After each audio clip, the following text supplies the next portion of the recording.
Yo, Yeah, it's got a short. Can you hear me? yeah, All right. I can hear you. Yep. Good morning, Flav. Good morning. Looks good. Man, I can't call it. Sitting here, getting this room organized. I got. Okay. Well, yo, listen. I'm gonna show you something real quick, and you'll see what I'm talking about. Hold on. I don't know what this window is that just opened. I put my phone in my pocket. All right, so you see I'm recorded. So can you see? Yeah, you got light. You got lots of light. You see all the comics? That's what I'm working with. Okay.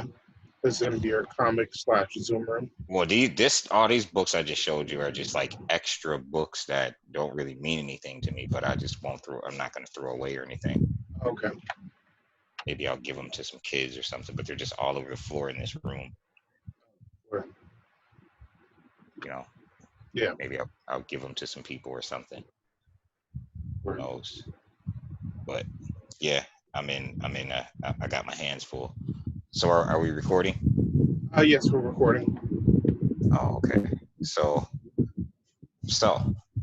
what's on the docket for today? Anything? The docket for today. I'm sure there's some things. I just got to pull up the docket, pull up the info. You ever think of opening up your room as like a little comic book library for the kids? You mean as in to come to my house? Yeah. Yeah. I would social distance if we weren't forced to. Right. I would still be social distancing. Okay. I'd rather just I've given long boxes of comics to kids. Mm-hmm. You know what I mean? I'd rather just do that. Just, Yeah. Give some kids a bunch of comics. That's just easier for me. I don't know that I want the traffic and to be hosting people. You know what I mean? Do libraries have comics? They have graphic novels. Okay, but not comic books. Books. They have trade paperbacks too, which are the difference between a trade paperback, because a lot of people confuse the two. A trade paperback is pretty much a graphic novel, but like a graphic novel is or can be like for instance, you could take Batman and write a story that, like for instance, X-Men God Loves Man Kills is a graphic novel. Mm-hmm. It's just a comic book in graphic novel format, whereas trade paperbacks, which people confuse for graphic novels, are actually collected volumes of comics put into you know what I mean? Yeah. So, you might have like a hot run of, say, Daredevil, issue 1 through 10. They'll collect that into a trade paperback, which, to the, the casual fan they call it a graphic novel. I see. And they have those at libraries? Yeah, they have trade paperbacks at libraries for sure. I see. Like my favorite comic is called Monstrous, and I have a friend who actually wanted to read it, so she signed it out. She signed all 3 volumes out from the library.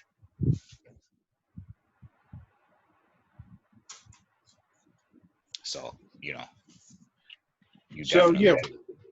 one thing that was interesting that I saw this week that DL Hewley had on his Instagram was this video of this cop holding down, white cop holding down black suspect. This is, I'm trying to see where the tags are, what police office this is. But they've got some guys looking at him, filming him, saying, don't be on his neck. And the cop's like, I'm not, look. Oh yeah, I saw that. I saw that, and the one cop kind of moves his knee off his neck. Yeah, I guess I couldn't tell if that's what he did, but he was showing that his knee was on his back,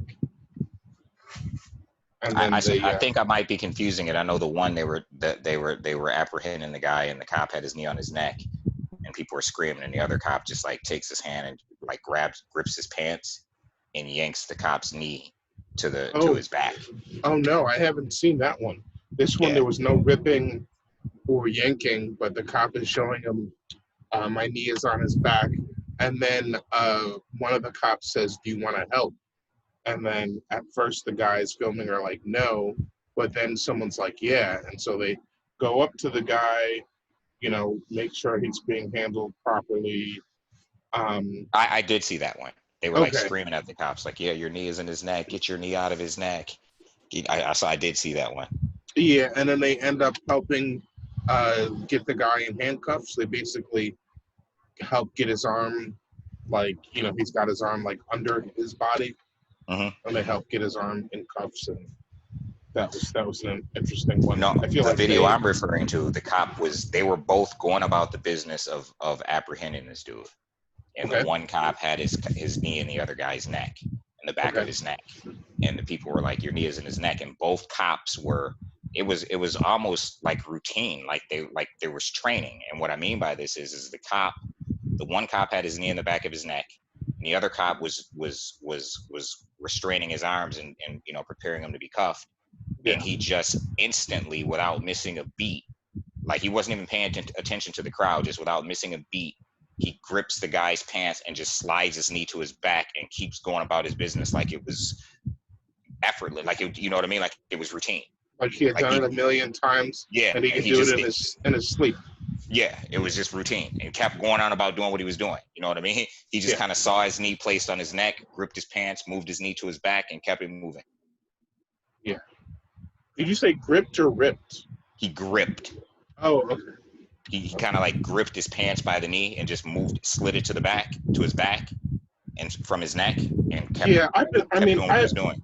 yeah, I've been telling people that all this stuff is routine, and like this stuff is you know this stuff is training, even if it's not. Uh, what kind of conversation did I get into? Even if it's not the type of training that they'll admit to, or that it's not in policy they'll show to the public, it is standard practice for them to do all this stuff. I So mean, like, I'm definitely sure they're trained in how to safely restrain people, right, but even I'm if they're also trained in sure. some of the negative ways that you can restrain someone in order to get results immediately. Okay, I'd agree. I'd agree. Yeah, they're trained in both ways. Yeah, Hmm. they're trained in both ways. But I don't know how hard they're held to the standard of using the safe measure. Do I think anybody's getting written up because they improperly restrain someone? Probably not. Probably not. What? They're probably not getting some sort of citation or some sort of reprimand, maybe a verbal reprimand. I don't think any paperwork is going in anyone's file if in the process of an arrest someone is improperly restrained. Right. Yeah. You understand what I'm saying? Yeah. That doesn't mean, I do think people are people. So I'm sure a lieutenant or some captain might have had some words to say behind closed doors, because people are Mhm. people. And I just can't assume that human compassion goes out the window once you put on a uniform. It doesn't mean that you're going to prosecute or put a letter or, some type of written warning in someone's file. You understand what I'm saying? But I'm Sure. sure there are those that have said, hey, you know what I mean? Right. you know, I'm sure, because I Yeah. would. I would. Right. And I still would, if I were a cop, I would be in the interest of serving justice, period. You understand what I'm saying? And I still would be like, yo, next time, da da da da da. If I were in charge, I'd be like, yo, that's not what we do. You know what I mean? And the other guy would wink, and he'd be like, "Right, I got you, Mavens. That's if I not what were we do." if I were in charge, you're not going to patronize me. That's why I said if I were in charge. Like, I'm not going to be patronized. I didn't get to a position of being in charge to not recognize when I'm being patronized and condescended, right? Right. But what kind of power do you think you're going to have Well, if over I'm in these charge, policies. if I'm in charge, if I'm in charge, I'm going to have all the power afforded to me to discipline people under my under my supervision, just like any boss does. See, the thing is, it's the precedent that you set, right? And as a superior officer or commander, I'm going to set a precedent of fairness across the board. See, I believe in old school leadership dating back to, tenets of Chinese strategy and Chinese warfare, right? You reward equally as you punish. You sound more like a sheriff to me that has more jurisdiction over maybe like a smaller town with its own morals than Well, I'm talking about just the standard as if I were a captain of a police station. Right, but you think as a captain you'd be able to go in and reconstruct the culture and how would they even? No. It's not about that's a good question, and I don't want to cut you off. I just want to say it's not to me about reconstructing or reinstituting or even reforming a culture. Uh-huh. For me, you're not my friends, but you're also not my enemies. You understand what I'm saying? I support you. Fellow cops. Yes, you're not my friends. If I'm your superior officer, we're not friends. Okay. We're not enemies. Mm-hmm. So the culture, it's not about reforming that culture. It's about creating my own culture. I guess the problem is you have to answer to someone who's already got a playbook in mind, and you're kind of just put there to keep folks towing the line.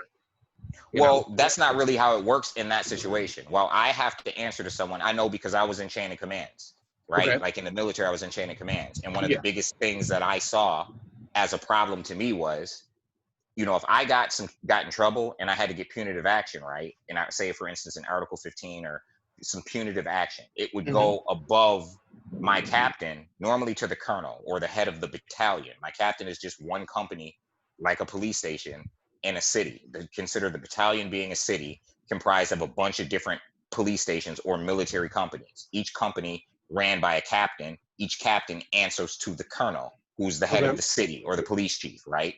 So I always had a problem because my captain goes to lunch with the colonel. I have to go plead my case in front of this colonel, and what really happens to me is what my captain says to the colonel behind closed doors, because the colonel's never going to see me again. I'm just a number, right? So look at the police force that way. The captain has command over his station. The average cop isn't going to be able to go above his captain's head to express his grievances. And if he does, well, the captain has lunch with his boss. You don't. I get that. I guess my thing is like that in the cahoots that you're talking about between the captain and his boss. I kind of just feel like the captain is getting his, maneuvers and his orders from his boss. So it's not about rank and file below you trying to go above your head complaining. It's just like you're passing down what's been passed down to you as far as the culture and as far as actual procedure. Well, it's not it's not actually realized that way, in the sense that in those cases, the police chief or commissioner or whomever's over that captain doesn't care about how you run your department. I just care about numbers. Right. The actual nuances of how you run your department is up to you. I just care about actual numbers as it regards to crime or ticketing or what have you. Those things are relevant to me. But the nuances of how you decide to run your department and how you determine whether a cop should be punished for a thing or another, that's not something that matters to me. Like I don't see that as being something that they get so intimately involved in, because they're already past that level. They're looking to build their career further at a higher level. So for me, like if I were a captain, for me, I would punish as much as I rewarded, just to change the culture. And what I mean by that is I would, whether you like me or not, I would be known as fair. Right. Yes, you are going to be evaluated if this looks shady. Yes, make sure you conduct yourself above board as according to how you should by putting on that uniform, because your cameras will be on in this department. And this And is at a particular precinct that yeah, you. if I had my own precinct, Interesting. I would Okay. expect those who wear the uniform to live up to the ideals of that uniform, and I would set that standard. Okay. You understand what I'm saying? Yeah, I'm just trying to figure how that would work in New York. So you would be like a notoriously fair precinct in New York. I would be, Like, yes. My officers may not like me, but they would know that I'm fair. Like, right. Captain Mavens is fair at the very least. I feel Yeah. like he should have backed me up, but he didn't, because I don't like him for that. But at the very least, when it's time for me to be rewarded or to receive merit, he's going to administer as much. Like, I'm going to support you, but you're going to support me, and we are not bigger than this uniform. Yeah. I wonder how that works out for you as captain. Like, and I wonder because I guess my point is, for what we're like currently fighting, or what we're currently looking at to be this huge institutional failure, or this huge FUBAR situation, or whatever it is, it seems like it's not up to the whims of each individual captain of a precinct in New York City to have what things. you guys are dealing with, though, right? Well, we got commissioners, and we got You're dealing with unions, and we got fraternal organizations that just don't want to throw each other under the bus. Okay. You see what I'm saying? Yeah. Like, they just don't want to throw each other under the bus. You're talking about guys who come to work and they look at New York City as a war zone, and they're the active combatants. Right. At least that's my best guess. Sorry to cut you off. That's just my, not even best guess, my guesstimation of that situation. Well, if only they operated with the same rules of engagement that soldiers do when they're at war, I think we might be a little safer. I mean, yeah, New right? York is like no shooting enemies like in the back, or certainly civilians in the back, right? Yeah. Like people with no weapons. Like how many? I mean, I don't know. I guess I can't get into that. But I was gonna say how many, like, I wonder how many quote unquote enemies or civilians in Iraq were killed because they had cell phones in their hands or whatnot. But even that's more than a lot of folks have had who have died in police custody. I actually just saw another video of a guy who they were pinching his nose. I want to say this was like Austin police.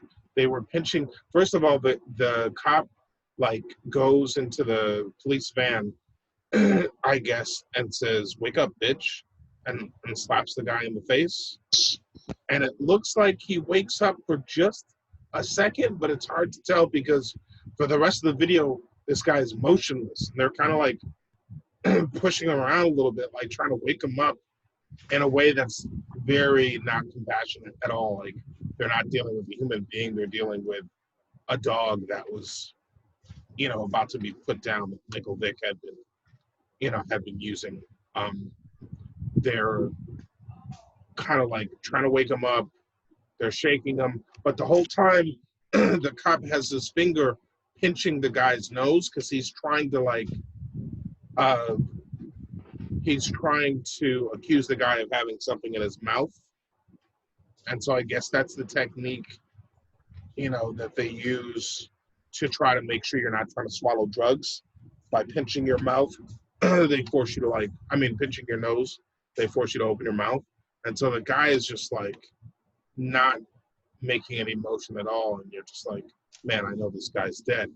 And then finally at the end, after not getting any motion out of this guy and for having pinched his nose for a whole couple minutes of the video,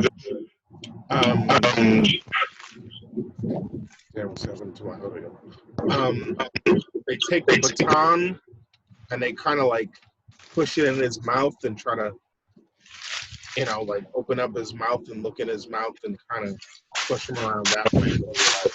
And realize he's dead. Oh wow. Yeah, that's gonna be. In the the kicker. My bad. I buried the lead a little bit.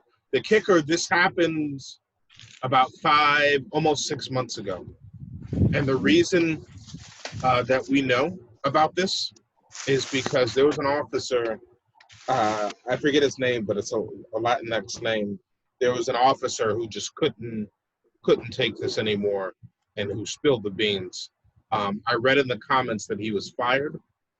You know, I haven't verified that, but yeah, this happened about 6 months ago, and we're only hearing about it now because of a whistleblower in the precinct. Yeah, that's generally how it comes out, right? Yep. It's usually a whistleblower who releases footage or anonymously gives an interview. You know what I mean? Otherwise, like, we don't know. That's one of the reasons why that whole, who watches the Watchmen, so to Yeah. speak, is Yeah. relevant. Oh, it's very relevant.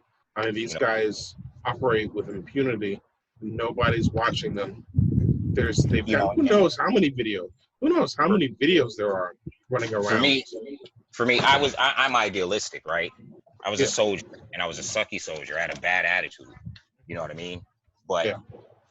I, I did. I got in a lot of trouble. However, I was always very dependable.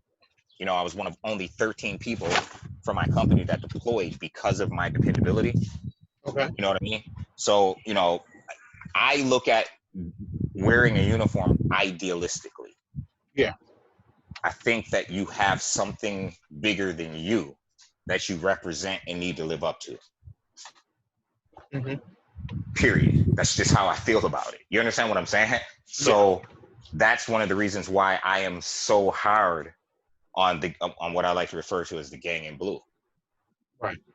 Because I feel like, you absolutely have a thing that you are supposed to live up to. Period. Like you are. There is and it's an ideal. But man, you decided to put on a uniform, and you need to evaluate why it is that you wear that uniform and how you're going to represent it. Right. And if I were in command, those are things that I would stress. Right. These are things that I would change the culture, at least in my command. Right. And it wouldn't be necessarily change. It's just if this culture is bad, it's out the window. This is how we're going to operate. This is what I expect. And I wonder with that attitude if they're going to let you move up past captain. Well, I don't think that there's a vast conspiracy, and I'm going to keep it real with you. I don't think there's this vast conspiracy where there's this cabal of people that are, co-signing negligence from police officers. Because I don't think it looks good for PR. So I don't think there's like this group of people sitting around, like, looking to hold down, the people that actually think about it. Ideally, right? If police officers operated in the capacity that they should, the fruits from that tree should be positive fruits. You see what I'm saying? I don't think they look at. I don't think that's the way it works. I think Well, it's kind of like we have a tough job to do. Leave us alone and let us get it done. And for the tough job that we have to do, you're going to give us a few.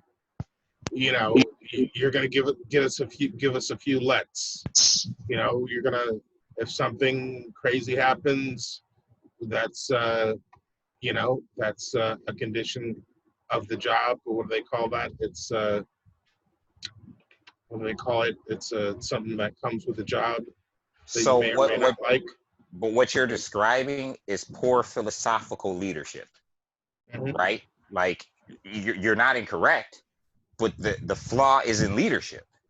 So Oh yeah, I definitely don't blame rank and file for all this stuff.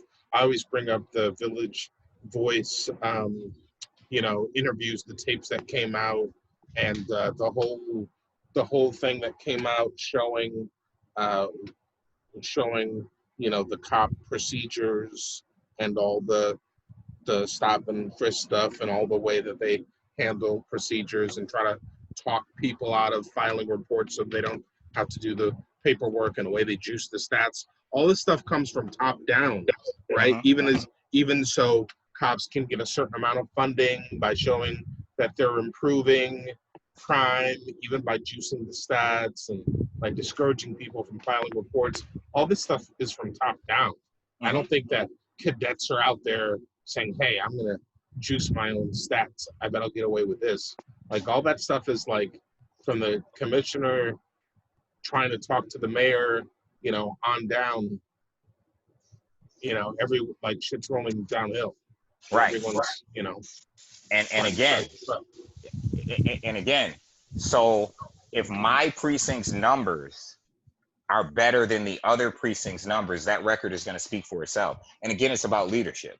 If you look at the Marine Corps, the reason why the Marine Corps are so effective is because the way that they are trained from the ground up, Mhm. right? And the way that the morale that is instilled in them. First of all, they expect to hold themselves to a higher standard. Think about it, the Marines, and I'm not knocking the Marines for anyone that's listening, but as far as acumen, the requirements to become a Marine are far less acumen-wise than in any other branch of the military. We used to call them jarheads. They're not. They're exceptionally skilled warriors who deserve all the respect that they have earned. However, they are told they're broken down to the basic ingredient and told that they're the best, which is the reason why I said as far as acumen, because they're told you're the best. You are the first to fight and the first to die. So in order to convince somebody to take pride in that, you have to instill you have to make that talking point, which is horrible, one that is worth embracing from a morale perspective, right? Yeah. So then I hold myself to a higher standard because no one else can live up to this standard. This is leadership. This is in the basic tenets of the Marine Corps, that type of leadership, in order to train people at that level, because they go through the most difficult training, more so than any other branch of the military. Their boot camp is more difficult than any other branches. You understand what I'm saying? Yeah. And so at the beginning, the foundation of the Marine Corps comes from good leadership. It is based upon, which is most military, all military, it is based upon morale building. Morale is important. Lack of morale can lead to punitive action in any branch of the military. Literally, lack of morale Can lead to punitive action for what, the leaders? Leaders, any person that. I'm sorry, I lost you. Still, I can't hear you.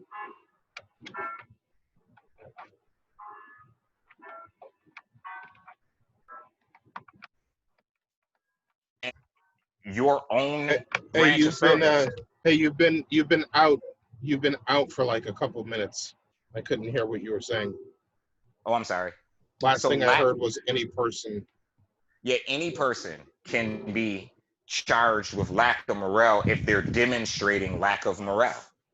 Oh, you mean for the individual? Yeah. Oh, okay. As a service member. Oh, okay. You know what I mean? I mean, obviously, outside of something that can be diagnosed, if you're just walking around bashing the branch of service that you are currently a member of, you understand what I'm saying? Yeah. Then you can be charged with lack of morale. Now, the point of morale, which is an effective tool in leadership, right? Like, you have to change the culture. So when you're talking about these cops that get this desensitization where they're walking around like, it's us versus them, our job is tough, I need to take that and make that a morale issue, as opposed to reinforcing that and then just allowing you to get away with things under the guise of that. Well, no, of course it's tough. That's why you put on this uniform and the other guy can't. Right. That's why you're here, and all of those people out there that you are called to serve and protect are not. So isn't it good for morale if Johnny knows, if something goes wrong and he shoots a guy, that he's going to be protected? That's not good morale, which then leads to bad leadership. You see what I'm saying? We're talking about positive morale, which leads to effective leadership. Versus, like, if I change, yeah, I want you to know that I'm going to support you, but I know I'm going to support you because I know you did the right thing, not because you did the wrong thing and you expect me to support you. And you're going to know that because when you do the right thing, or just doing your job, or you go above and beyond, I'm going to recognize you before you seek recognition. Mm-hmm. I'm going to recognize that before you seek recognition. You understand what I'm saying? Yeah. I'm going to be aware of those people who serve under my command service record. So Coming in the door as a ignorant. precinct captain, you have say-so over the type of training that your cadets get? No, I have say-so over the type of training they get when they come into my command. That's what I mean. Yeah, for sure I can implement training courses and the such, and absolutely. So it's not just handed down to you like, hey, I'm your lieutenant, here's the playbook, go teach it. It's not like that? Well, I'm the captain. Okay. So yeah, however much I want to be hands-on is up to me. But if I want to change the culture, I'm going to be visible. I'm not just going to be the guy who shoots orders from an office and goes home at night. I am going to lead by example. Okay. So what would you do if you saw things in the playbook that you think are going to keep the culture the same way it is? Are you I'm going to changing the plays. Okay, so you're going to deviate from the playbook. Absolutely. Okay. Absolutely. And I'll tell you why. Because if you come in my office and you have a problem with something that's in the playbook, I'm going to say the reason why I'm throwing this play out is because I don't want you to be in a situation where I can't support you. And I want to support you. I don't want you. I don't want this to cause you to get in a situation that could make you look bad. And you can have that same conversation with your supervisor? Meaning, would I tell them as much? I guess for the most part. I mean, if they see you deviating from the playbook, I mean, do you have, are they going to be like, hey, what's, I mean, we trust you as a captain, but this is getting pretty far from what we teach. I mean, what do you mean? I'm not going to break the law, if that's what you mean. I'm not going to change the playbook by which it goes against what is law. But if the playbook says put your knee in people's necks, I'm going to tell you nobody here better be putting their knees in people's necks. Nobody should be getting shot. Listen, if a guy runs, call more cops. What are we doing here? Call more cops. You don't shoot anyone in the back. I don't want that to happen in my department, and I'm going to have a problem with it. We're not shooting people in the back. We're cops. Somebody runs, call some more cops. If you can't apprehend them by yourself, call some more cops. Call for backup. Restraining people is one thing. If you have to fight somebody to the ground, so be it. I'm going to support you on that. We're human beings. People will fight back. It is what it is. Putting your knee in people's neck and punching people in the face, to get them on the ground after they've been cuffed is a no-go. But yes, if 2 or 3 of y'all have to wrestle an aggressive offender to the ground in order to apprehend them, so be it. I'm not a dictator here. That's, you know what I mean? Well, you know how it is. There's only 2 of us out there, and some of these guys are really strong. And by the time I call, for backup, this guy could get up and run away. I'm just trying to. You have a taser. If the taser doesn't work, and listen, you didn't become a cop because you don't have the acumen to be a cop. I'm telling you that if you have to do something that violates human rights and the process of apprehending someone outside of what is reasonable, I'm not supporting that. You take that for what it's worth. You can take that for what it's worth. We're not going to trivialize this. I'm not the leader that I'm going to be questioned like we're 6-year-olds in Sunday school. I'm going to expect you to live up to your acumen. All of these other conversations are trivial little conversations that tell me you want to get away with something.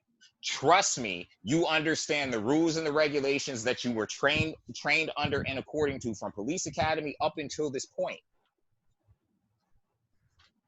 Again, if you're telling me that you had to shoot someone who was fleeing, that you had to shoot someone that was being aggressive, your life better be in danger, and you better know it. That's not difficult to figure out. That's something that you can assess. That'll make you think you know, twice. I saw him going for the, I saw him going for something, and you know how it is. You only got a couple seconds to react. If I'm too slow to react, it's my life. Okay, You know? let's not pretend though that it's not in cops' jurisdiction to shoot somebody. Right. Why they have a gun. So if it is reasonable, absolutely I support you. And I'll stand in front of anybody and say as much. For sure.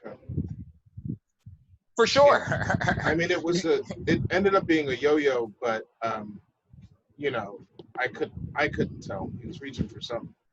Okay. I mean, he told me that's still not out of the realms of reasonable. Yeah. I mean, he told me he was going to his glove compartment, to pull out some paperwork to show me it was his car, but I don't know. I couldn't trust the guy. Oh, well then, yeah, you're not being reasonable. Like this is simple stuff. That's not reason. You couldn't trust the guy. Well, there's 100 things you could have said if you felt that way. No, sir, I'll do it. We're going to put you in these cuffs and we're going to restrain you and I'll pull out whatever you need. You're a cop. You're not playing cops and robbers. You're a cop.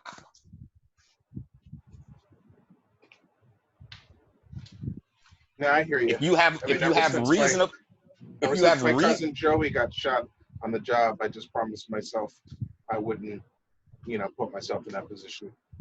Okay. And again, that will be dealt with as it comes. Like that's you have a bias that is not healthy for people that you apprehend or that those that you are supposed to protect and serve, and that bias clearly played out. It's not okay. But you know it's not okay because you knew it's not okay when I came in day one and told you what I'm not going to accept. So you already know before you come in my office with that. You already know.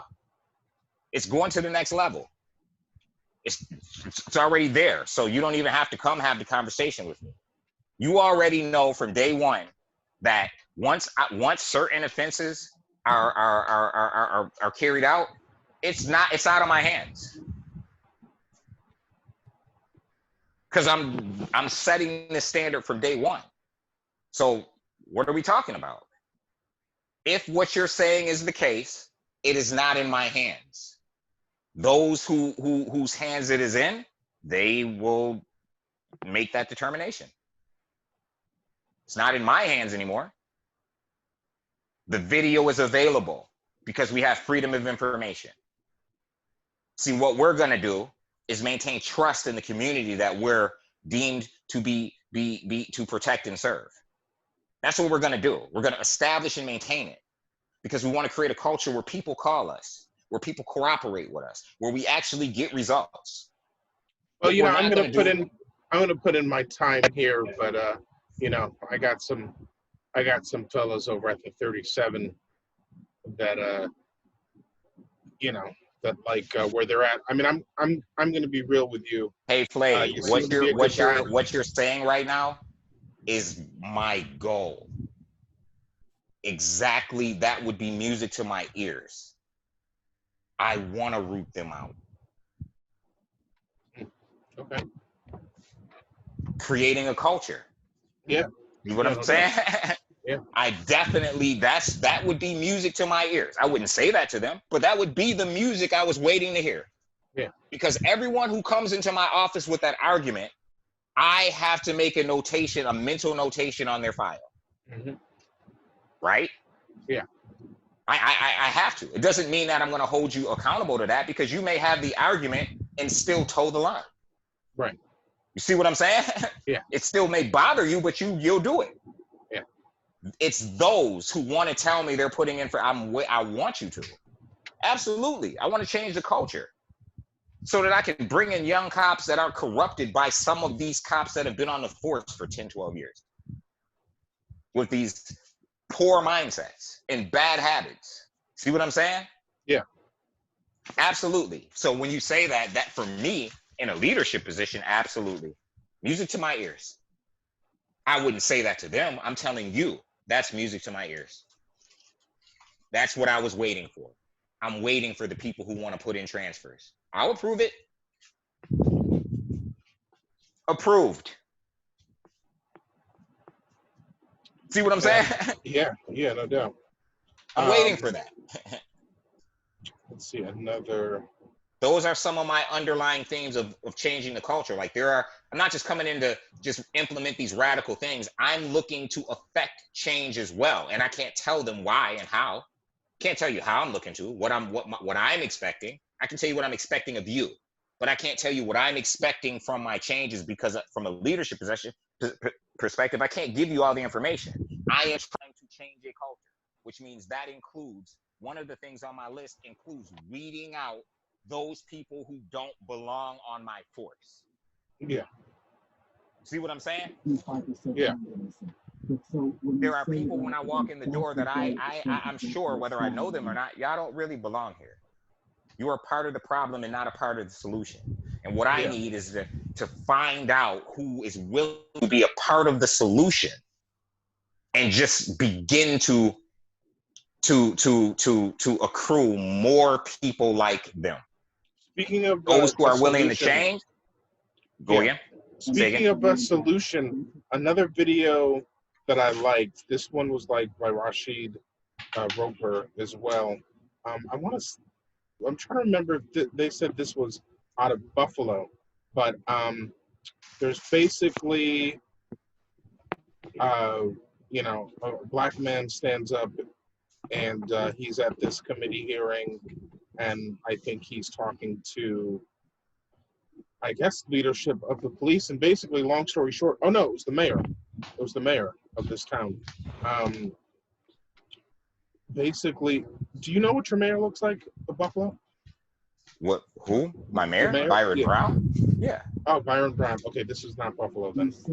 This is somewhere else. Do I know what my mayor looks like? Come on, man. We're on one here.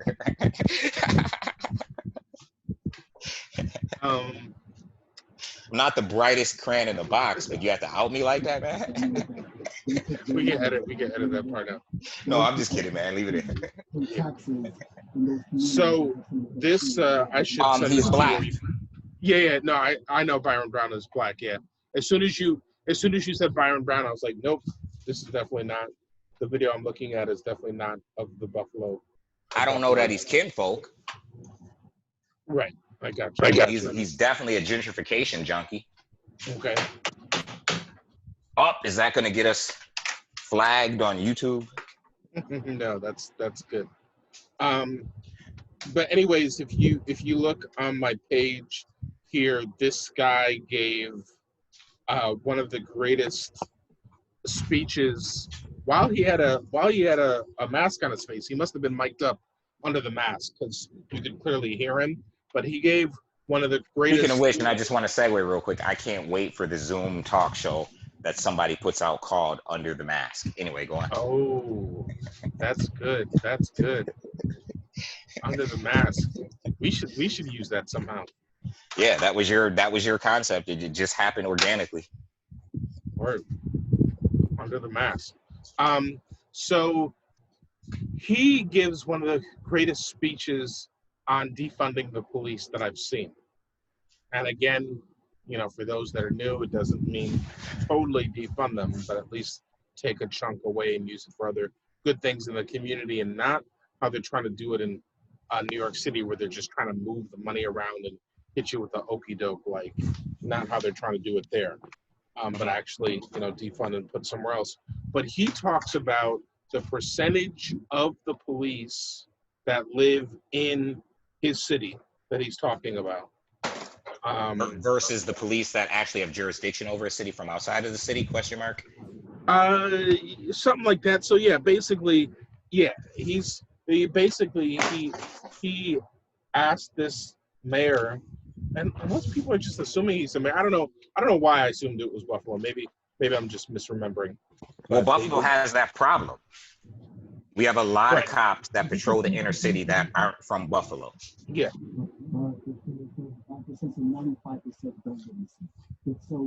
Go on. Okay. So, By the way, I'm picking up some feedback, like someone talking. oh yeah, my bad. That's me playing a part of the video, trying to see if he mentions the city he's in. But whatever, I won't do that. That's gonna be that's fine. I just wanted you to know, because I know you're like the police when it comes to the sound police. The sound police. But anyway, so this guy gets this mayor to admit that 95% of the police policing that city don't live in that city that they're policing, but they live in suburbs outside of the city, right? So only 5% of those guys live in the city that they're policing. So the guy, when he starts crafting his arguments, he's basically saying, so all of our tax dollars that are funding the police are funding the suburbs, right? Like, we are funding people who do not live here. We are funding people who live in other, places outside of the city, who pay those taxes to those places that they, that they live in, and all of that. Now, some cities have different rules where, like, if you work in the city, they might be able to get you for some money. I think New York City is one of those. But anyways, many cities do not. And then he shows that most of these people are almost all white as well. So now, not only are we transferring money to suburbs outside of the city, and then suburbs are doing pretty well financially. So we're transferring our wealth, we're putting it outside of the city, and we're transferring it to mostly white, areas who are already like doing their thing. And it's worth watching, because I'm sure he says more, and it's done in a much more convincing way. But it's like, and on top of all of that, we're paying you to do things that we're not finding effective for our community. So we're not finding are keeping us safe like we want them to. But it's worth watching, because I'm not giving it anywhere near. So ultimately what he's saying is we're not getting what we're paying for, someone else is. Yes. Yeah. Yep. And yeah, in his favor, this is, that 95% number is large. Even in New York City, it's not that large. I think in New York, it's about at least 40% of the cops are from outside of the city. So it's nowhere near what it is in that place. The city's big though. Yeah. Like, you're talking a city of cities, so to speak. City comprised of cities. Yeah. Yeah. Pretty much. You know what I mean? Yeah, and even if cops are from the city, it doesn't mean they're from the same neighborhood they're policing.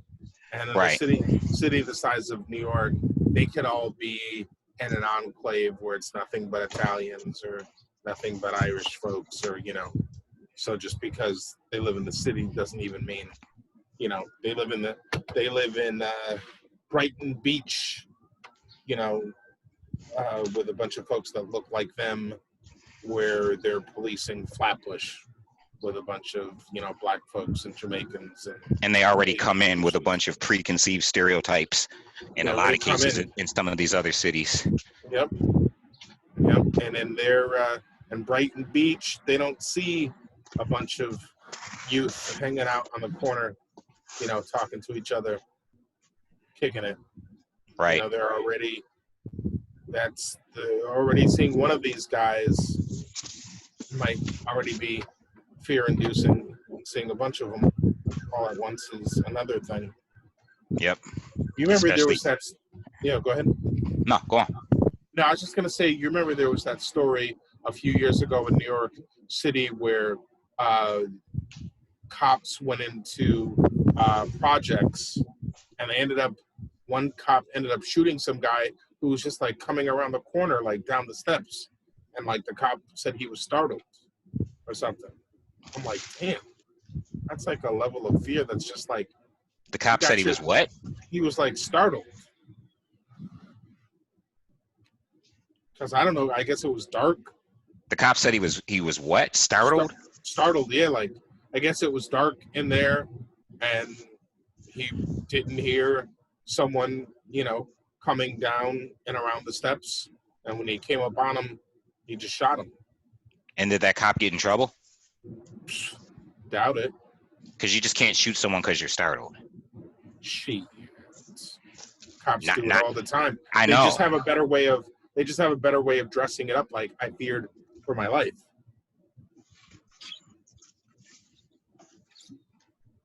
I could look it up, but I doubt. I know they do it all the time. What I'm saying is in reality, shoot someone because you're startled. Right. Because you saw someone that you didn't expect to see, or you know what I mean? Yeah. Like, it's like, who did you expect? I mean, really? Like, so everybody in that project? Right. Like, right. Oh, they were just coming to do you harm. Yeah, right. Like, I don't know where you were expecting to be, but even if I know everybody in a project, that doesn't mean every single person, nobody's visiting that day or, unexpected visitors. Now, I want to segue. I can't really or rightfully pinpoint exactly what it is I want to segue to, but Okay. I saw you and Emily were having a conversation in Messenger, and I read you say, I wish Ish was around to give some insight on this. And I just yes. Yeah, that's a good one. Is this Akai Gurley? Okay, so no, just real quick. Since I found it this quick. So I don't know if you remember the name Akai Gurley, 28-year-old man, fatally shot on November 20th, 2014 in Brooklyn by a New York City police officer. 2 officers were patrolling stairwells in the New York City Pink Houses in East New York. Entered a pitch dark, unlit stairwell. You see, they've already like of course concocted this. They're writing in the story. Yeah, exactly. It's got to have suspense. Like you know what I mean? What did you used to tell me? You wanted it black and white. You don't want the color. Right. You don't want the color in there. Don't say used to, because I will still say it. Entered a pitch dark, unlit stairwell. One of them, Officer Peter Lang, 27. There they go with the young folks. Doing the work. With his firearm drawn. Well, I mean, that's probably a problem, right? I mean, is that how it goes if you're entering the dark? Do you enter with your firearm drawn for safety? Is that the assumption? I don't know. Are you asking Captain Issue X? Yes. So now we look for color. If you're investigating a thing, okay, and there is reasonable suspicion of fear, Sure. That I want you unloading in the dark. Okay. You know, there's effective training that we give cops that come with firearms, right? And the thing that occurs to me that as not X, but actually I'm gonna wear both hats. The thing that occurs to me is the word freeze comes into play. Freeze, and also don't they have these super bright flashlights? Yeah. Those things that like are all in your face and you can't even see. They light up dark areas. Yeah. Like you can absolutely have your gun drawn if there is reasonable suspicion of fear for sure. But then you go into the next set of rules that come, and these are rules that don't even hit me with the so I got to remember all these rules. No, these are things that should come like breathing, and if they don't, then you're in the wrong occupation. Okay. These I am rules. kind of new. I'm only 27. Yep. So I'm letting you know that you are supposed to alert somebody that you are armed, and that like you. I have to tell the bad guys that I have a gun. Yep. Because the bad guy. Wait, they're sorry, only the bad guy. I'm sorry, I missed some of that. The bad be the bad guy. They're only the bad guy when they commit a crime. That's it. If they're attacked, they're the bad guy. But I think it's when you do certain syllables, it like hits. I don't know. It does something to the mic and short. Oh, you said you have a short. Yeah. Okay. So what I think is, if I'm under attack, you're the bad guy. Right. But if I see you, or you're in the dark, and I say freeze, I'm armed, then you may not choose to be the bad guy against someone who is telling you they're armed. Okay. You know, stop. Things like that. Okay. Now that's very interesting. I've never heard that before. I've always heard stop, freeze, or it's the police, because this is the big one. A lot of people will say you never identified yourself. I didn't know who you were. You could have been anyone doing me harm. You never said you were the police. Well, see, that's another thing that goes into my reform, right? I believe that you have a responsibility to identify yourself as a police officer. Yeah. But period. But that one saying I'm armed, that's interesting. I've never heard that one before. Yeah, I want you to know. My gun is drawn. Listen, police officer, freeze. I'm armed. Do you have it on safety? Say again? You have it on safety? It all depends on the type of weapon it is. No, I'm asking you in the moment as you're telling me I'm the probably a good guy that just came around the corner and you told me to freeze. I have a weapon drawn. I'm asking you, is it on safety? Yeah, it probably is on safety. Okay. Like I'm not running around half cocked. That doesn't mean, again, wait, I'm not trying. So you're gonna tell me in the field it probably, like, can I get a straight answer, officer? You have a gun drawn on me. Your gun should be on safety until you feel the need to take it off of safety, and that's trivial, and we can have a conversation about that, because I'm not trying to stifle reasonable suspicion and or your ability to protect yourself. I want you to come home. Yeah. You understand what I'm saying? So we're not trivializing. I'm not trying to stifle your ability. You know, that trying to change the culture, because I have an expectation that I'm cultivating people that are capable of assessing these things. I agree with your assessment, and I wasn't trying to trivialize by asking if it was on safety, because I'm really trying to figure out what happened here. Yeah, no. For me and you, like, you don't, it's not about, I wasn't coming at you like that. I was just, we're out, devil's advocate, I'm still assuming you're in the devil's advocate role. So, for me, that, I'm not, when you put on that uniform. I'm losing you. Okay. Say again? When you put on that uniform. Yep, gotcha. It's assumed that you have accepted a higher standard. Yeah. Which means you've committed yourself to the training that comes with living according or operating according to that higher standard. Yeah. You understand what I'm saying? Yeah. And so in answer to your question, Officer Lang was indicted by a grand jury, 7 men and 5 women, for manslaughter, assault, and other criminal charges, 5 total, after grand jury members were shown footage of the unlit pink house and passed around the 9mm Glock used in the shooting, testing the possibility of equipment failure, concluding that the 11.5-pound trigger could not have been fired unintentionally. So that was a key piece of evidence. So Lang turned himself into authorities the next day to be arraigned.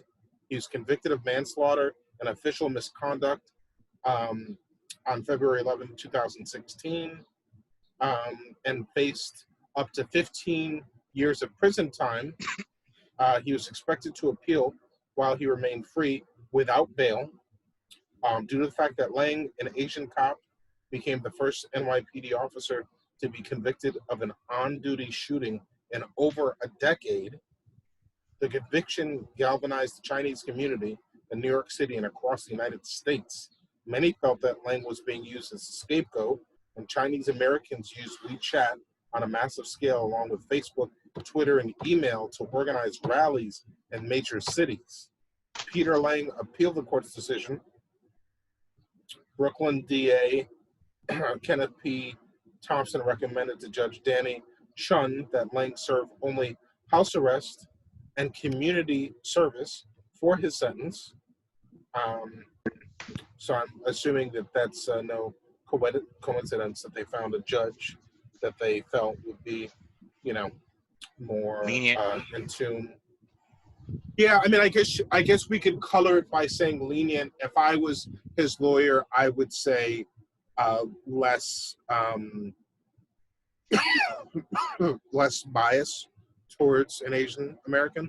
Mm-hmm. But that's devil's advocate. Recommended the judge that he only serve house arrest and community service for a sentence. Brooklyn Supreme Court Judge Danny Chun sentenced Peter Lang to 5 years of probation and 800 hours community service after downgrading his manslaughter conviction to criminally negligent homicide. So that is the answer to that. So I don't know about the sentencing. I agree with the conviction of criminal negligence. Okay. I don't think he went in there with the intention to commit, murder. Murder, you need intent, right? Oh, definitely, yeah. So I don't think he went in there with the intention to kill anyone. Mm-hmm. And I think negligent is the best word, because there are a lot of things you were negligent in doing. Okay. You know what I mean? Yeah.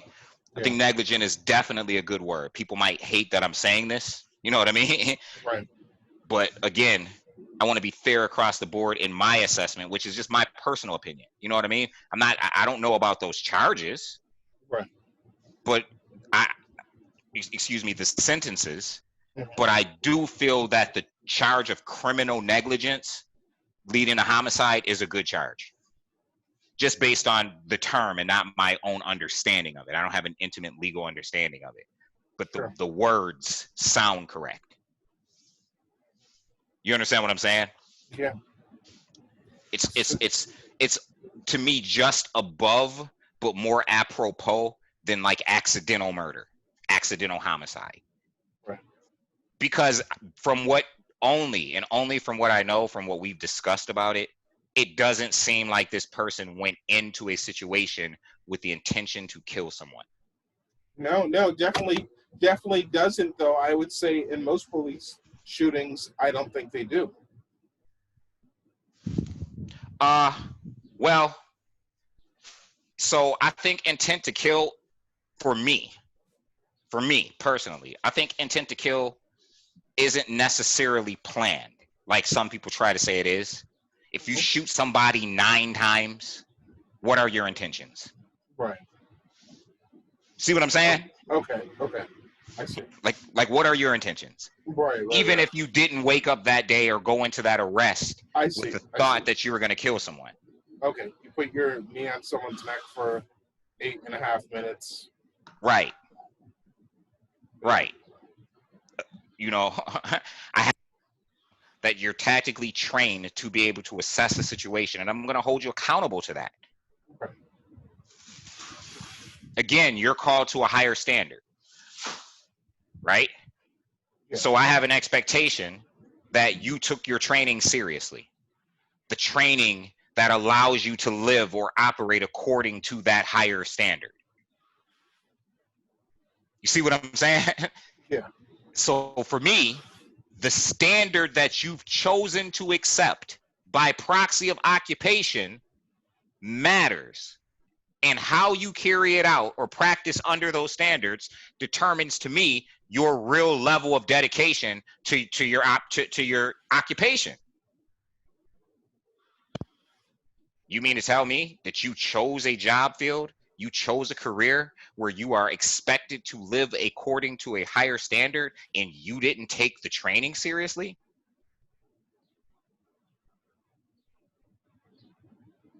You're telling me that you're not capable of assessing a given situation?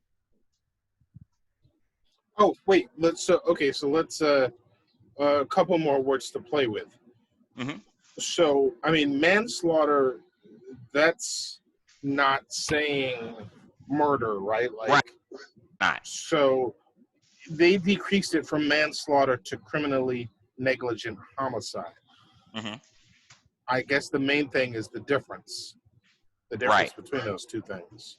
Because I think manslaughter carries a minimum of 15 years, whereas criminally negligent, I guess it didn't carry a minimum of anything. And maybe maybe that inherently is the problem, because again, I said I have a problem with the sentencing. Yeah. Do I think if I accidentally kill you, I should go to jail? And it depends on the circumstances, right? Right. Like, Depends what if, on the circumstances. Yeah. we're both hunting in the same 6 acres. Right. I take a shot at a deer. You know what I mean? You're in range and you get hit and die. Right. Should I go to jail for that? Depends on the circumstances, right? Like, let's say, well, first of all, did you have a license to hunt? Yeah, of course. Okay. All conditions being met. All the positive conditions are met for a true accident. For a true accident, okay. But now we get into negligence and stuff like that. So, like, I mean, what is when 2 hunters go into a situation? Are they supposed to have a plan? Is there supposed to be, you shoot that way, I'll shoot? What's that? I don't even know you're hunting that day. Oh, we didn't. Oh, we're just 2 separate hunters. Yeah. Oh, okay. You know what? I haven't been hunting, so I don't know. I don't know how people go into these situations. Did I have bright gear on? You had everything on. I just didn't. I just shot at a deer. I couldn't see you. It was just literally a stupid accident. Literally, as in beyond my control. Okay. And everything. You understand what I'm saying? You don't have any background where you're not supposed to be doing this or that, or nope. Everything. All the ideal or positive elements for an actual accident are in play. Well, no, I mean, yeah. If we're saying this was an actual accident, then what can we do? Then that's a true tragedy. Then we can't fuck around with someone's life just because we want to lay blame if it's an actual. Oh, and just to add a little bit more to it, my name is Dick Cheney. Well, now we're gonna have that man apologize to you that you shot. Right, really because sorry. he wasn't so unfortunate as to die. Yeah. This man's gonna apologize to you, Dick. We're sorry that happened to you. It must be painful for you and your family to have gone through that. We'll make sure this asshole, you never shoot him again. So sorry I got in the way of your bullet. Yeah. That is something else. Like, I mean, could the guy at least have been classy enough to have said something like, "Oh my God, what a tragedy. He should have never apologized to me." Like, could he at least have said something? But not him. He's like, nope. See, he apologized to me. Yeah. Because I have the privatized military that can make people disappear. Well, you remember his quote when they asked him point blank, so how do you feel now that it's been proven that there were no weapons of mass destruction? And he just looked at the interviewer and shrugged his shoulders and said, "So?" I was like, what? I was like, I was not expecting that answer. I mean, what do you expect me to say? I'm just the vice president. I don't really do anything. Well, I would have expected you to at least have said that instead of so. Because Yeah, so okay. is I, so I is feel you pretty there. so is pretty gangster. So is like fuck you. I made my money. Like so what if tens of thousands of people had to die? That was fucked up. I was not expecting that. So I guess a lot of people didn't realize what we were dealing with. yeah, man. Again, I'm on record as saying one of the most intelligent cabinets I've seen. It doesn't Yeah. mean that it worked in our favor. I'm just saying that You could be W had some brilliant people around him. you could be intelligent and be diabolical. Yeah, they were That's diabolical. He definitely yeah. had some brilliant and competent people around him. Yeah, I always see him as the penguin. Something about Dick Changwin, Dick. Oh wow, Dick Cheney. That is so apropos. Very penguin-esque. The penguin. I think they did a whole. Poster board of the characters on that one. I forget who else. And they were all the Batman's Rogues Gallery. I'm pretty sure. Yeah, I'm sure that's a good Luther one. was in there. Oh, Because he had that one guy who was like crazy brilliant with the big head. Who Bushnell? Yeah, like super brilliant, like brilliant, like a certified prodigy, known to be a genius. And you're not okay, and you're not thinking of Clinton's alien No. looking guy? No, I'm talking. This guy was in the Bush administration. Oh, okay. He was like brilliant, like brilliant. I wonder. Okay, I feel like I know who you're talking about. Big head and glasses. Yeah, like dirty looking guy. Very well known for his brilliance and his IQ, his acumen. Yeah, I know who you're talking about. I should think of who that is. I keep saying Ari Fleischer, thinking, but that was like the press secretary, right? Yeah, it's not Ari.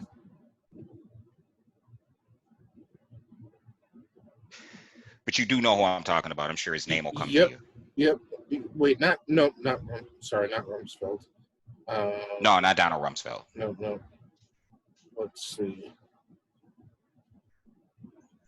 Yeah, this is the actual administration. This isn't it, because this guy was some kind of advisor or something, right?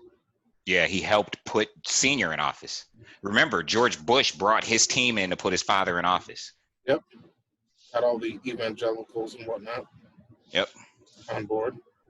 And then that same team put him in office. Yeah. And that was like a super team. You know, I wish we'd get someone on the far left with a super team like that. With a Condoleezza Rice and a Colin Powell and you know what I mean? Like a super team. Yeah.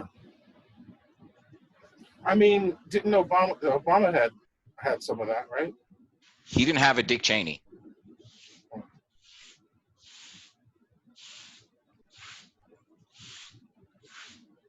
I mean, I'm just keeping it real. Yeah.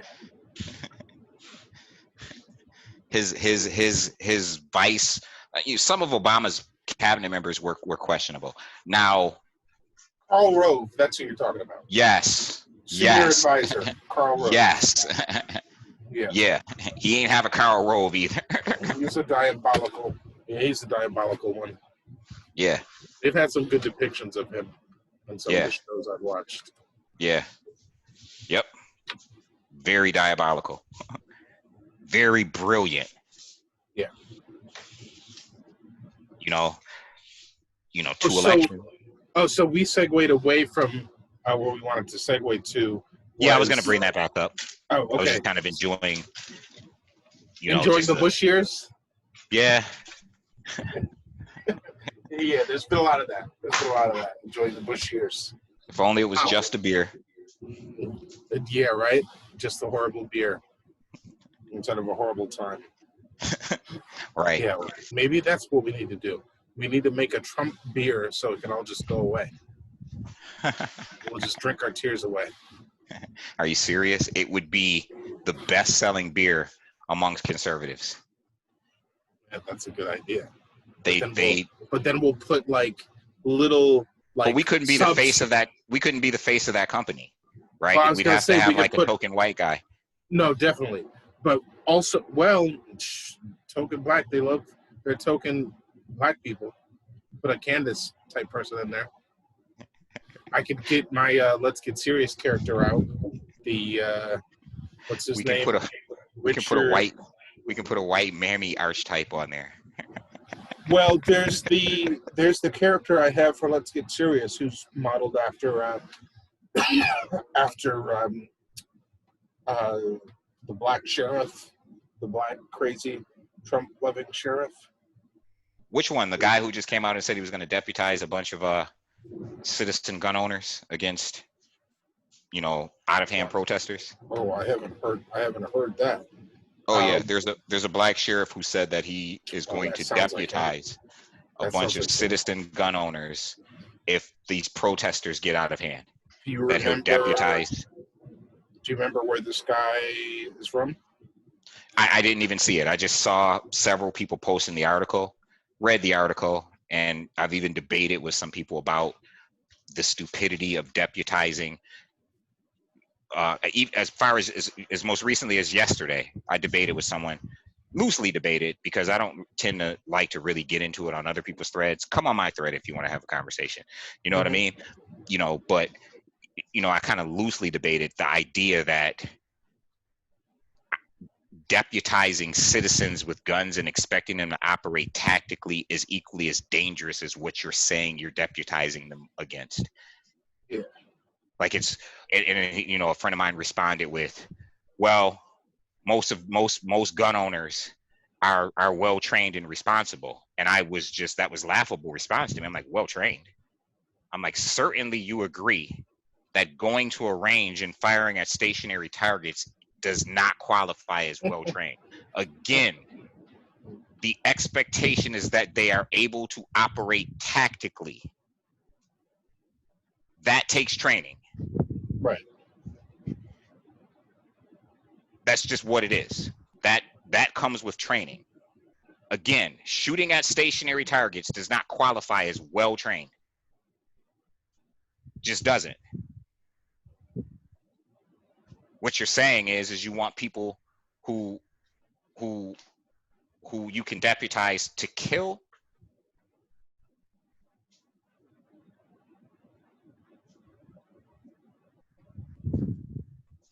You know what I mean?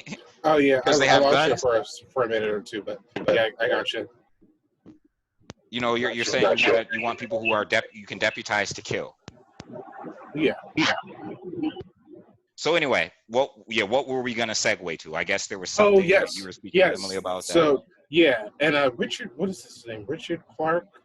Richard Clark is the sheriff, the black sheriff. Yeah. The Trump-loving sheriff. Trump-loving sheriff. Yeah. Oh no, sorry, David Clark, Sheriff David Clark. And I mean, if you've seen my Let's Get Serious. You've seen my page. Like, this guy has a big bucket hat on, and he's a perfect character. But anyways, so they're doing what's the name of it? The Wonder Years. They're doing a Wonder Years reboot, and it's gonna be a black family instead. Mm-hmm. And I was just wondering if you had heard about that and what you thought about it. I did hear about it, and I'm good with it. Yeah. Okay. My only reservations would be why, and my opinion on representation and what your intentions behind representation is. Right. Is it generally just to, you're really in the interest of representation, or are you in the interest of capitalizing? Well, it's all about the money. It's all about capital. And that's fine. But if it's just your intent to capitalize because there is a specific plight that has become prominent in our country, and your intention is just to capitalize, then that's what I'm weary of. But if it's if it's in recognition of a plight and yes, we want to have more representation, then I don't have a problem with it any more than, like, I'll do you one better. The person replacing Batwoman on the CW show is a black woman. Oh, yes. I heard about that. Yeah, right. I might have seen that on your page. Yeah. And I have no problem with that. And she looks like, I'm trying to remember, is she known or is she unknown? She was on another TV show. Okay. Now, I would have a problem with it if she was replacing the character. Right. Right? If she was actually going to be called, I can't remember her first name, but right. So her last name is Kane. No, not Batgirl, Batwoman. Oh, okay. So not Selena Kyle. Not Selena Kyle's Catwoman, but Batwoman. Right. So she was actually replacing the actual character, the fictional character that plays Batwoman. If she was coming in and they have the same name because they're the same person, then I would have a problem with it. Sure. What CW is doing is they're introducing an entire character that for the Batwoman mantle. Right.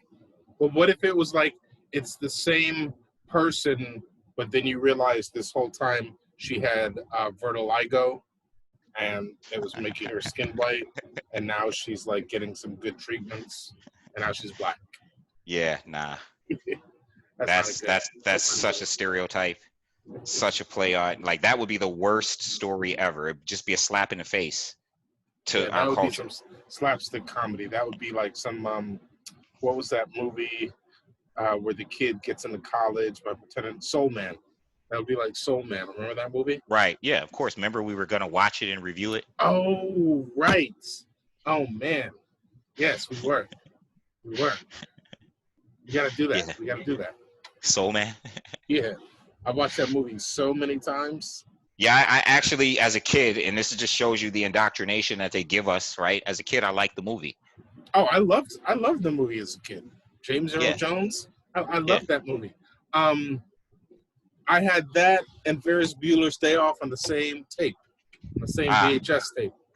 And what would always happen would be, I'm trying to remember which one I had first. Whichever one I had first, I would watch that first, and then I would fall asleep midway through the second one. For whatever reason. But anyways, so you know what's funny is, so I was seeing some people are excited about this remake. Some people have stupid questions like, is it going to be the same theme song? Because I'm only going to watch it if it's the same theme song. That theme song was pretty dope. Yeah, but it's not going to, do a remake with the same theme song. Come on. You don't. I mean, maybe you update it and you modernize it. Right. The theme song was pretty dope. Yeah. What would you do if you it was dope, man. Stand up. You know it was dope, man. Lend me your ear and I'll sing you a song. I will try not to sing out of key. Because I had a little help from my friends. Yeah, that was a good one. That was, do you know who that was? Was that somebody? Was that like I don't know. I believe I've heard the singer before. I heard that type of voice before. Jim Croce or something? I remember this song at the end of Major League.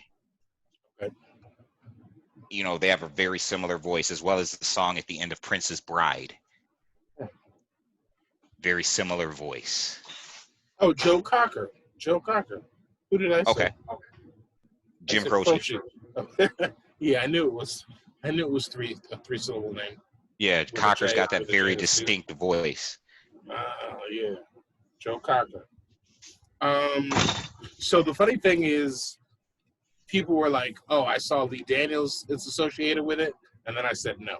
I was like, damn, no love for Lee, huh? No love for Lee this way. I guess. Lee Daniels is the dude who does Empire, right? Yeah, I'm not a big Lee Daniels guy either because of his shady practices that I'm not, I can't really confirm one way or the other, but I've just been privy to through other forms of media and his real life that just kind of turned me the wrong way. Okay. What did he do besides Empire? Precious. Oh, okay. He's done a couple stuff. Sure. couple things. So we'll see. We'll see if that's if that ends up being a good one or an interesting one. Yeah, we'll see. Yeah. It's Lee Daniels, so you know it's not like he's not competent. Yeah, it's if anything, it'll be big, or it could be. Yeah, it could be. I don't know that it will be. It all depends on, again. He gets the core audience back, like for nostalgia's sake. He's not going to get the core audience. Okay. I mean, we're all in our 40s. Right, but for nostalgia's sake, you know, the other person who was excited about it was like approaching 40. I mean, isn't it possible that a show like this gets the people who grew up watching it plus a new generation? Isn't that how they can smash it? I don't know. It all depends on where he goes with it, right? Because, Right. like, I can't imagine that this generation is going to sit around wanting to watch the Wonder Years. Well, I mean, it's Lee Dan. If they sat around and watched Empire, they sat around and watched Precious. I don't know why they wouldn't sit around and watch. I don't think this generation sat around and watched Precious. Really? Oh, it Nope. was an older generation? Yeah. Okay. Well, they sat around and watched Empire. And a lot of this generation criticized Empire for representation, ironically. You know, you can't please them all. I mean, the thing I appreciated about Empire, I was like, okay, so people who watch soap operas, this is what they get to feel. And I was like, oh, all right, this is like a overly dramatic. I like the music. Popcorn. Yeah, the music's dope. I like the one song. I really like the one song that Jussie Smollett did with Terrence Howard. Yeah, I mean, when they were like argue singing against each other. They've done a lot. Oh yeah, you're into the musicals and stuff, so that makes sense. Yeah, I like music. I'm a music guy. Yeah. Wish I could sing or play an instrument because of my appreciation for music. Right. I just can't do either, which bothers me sometimes. I get very jealous of people like you that can, sing. You there? You hear me? Yeah, I'm here. Oh. I'm here. Okay. I'm taking it all in. Yeah, so I don't know. I don't know how many people are going to be into the Wonder Years. It's not something that, like, I'm not chomping at the bit to check out the Wonder Years. Yeah. Okay, so a couple more things.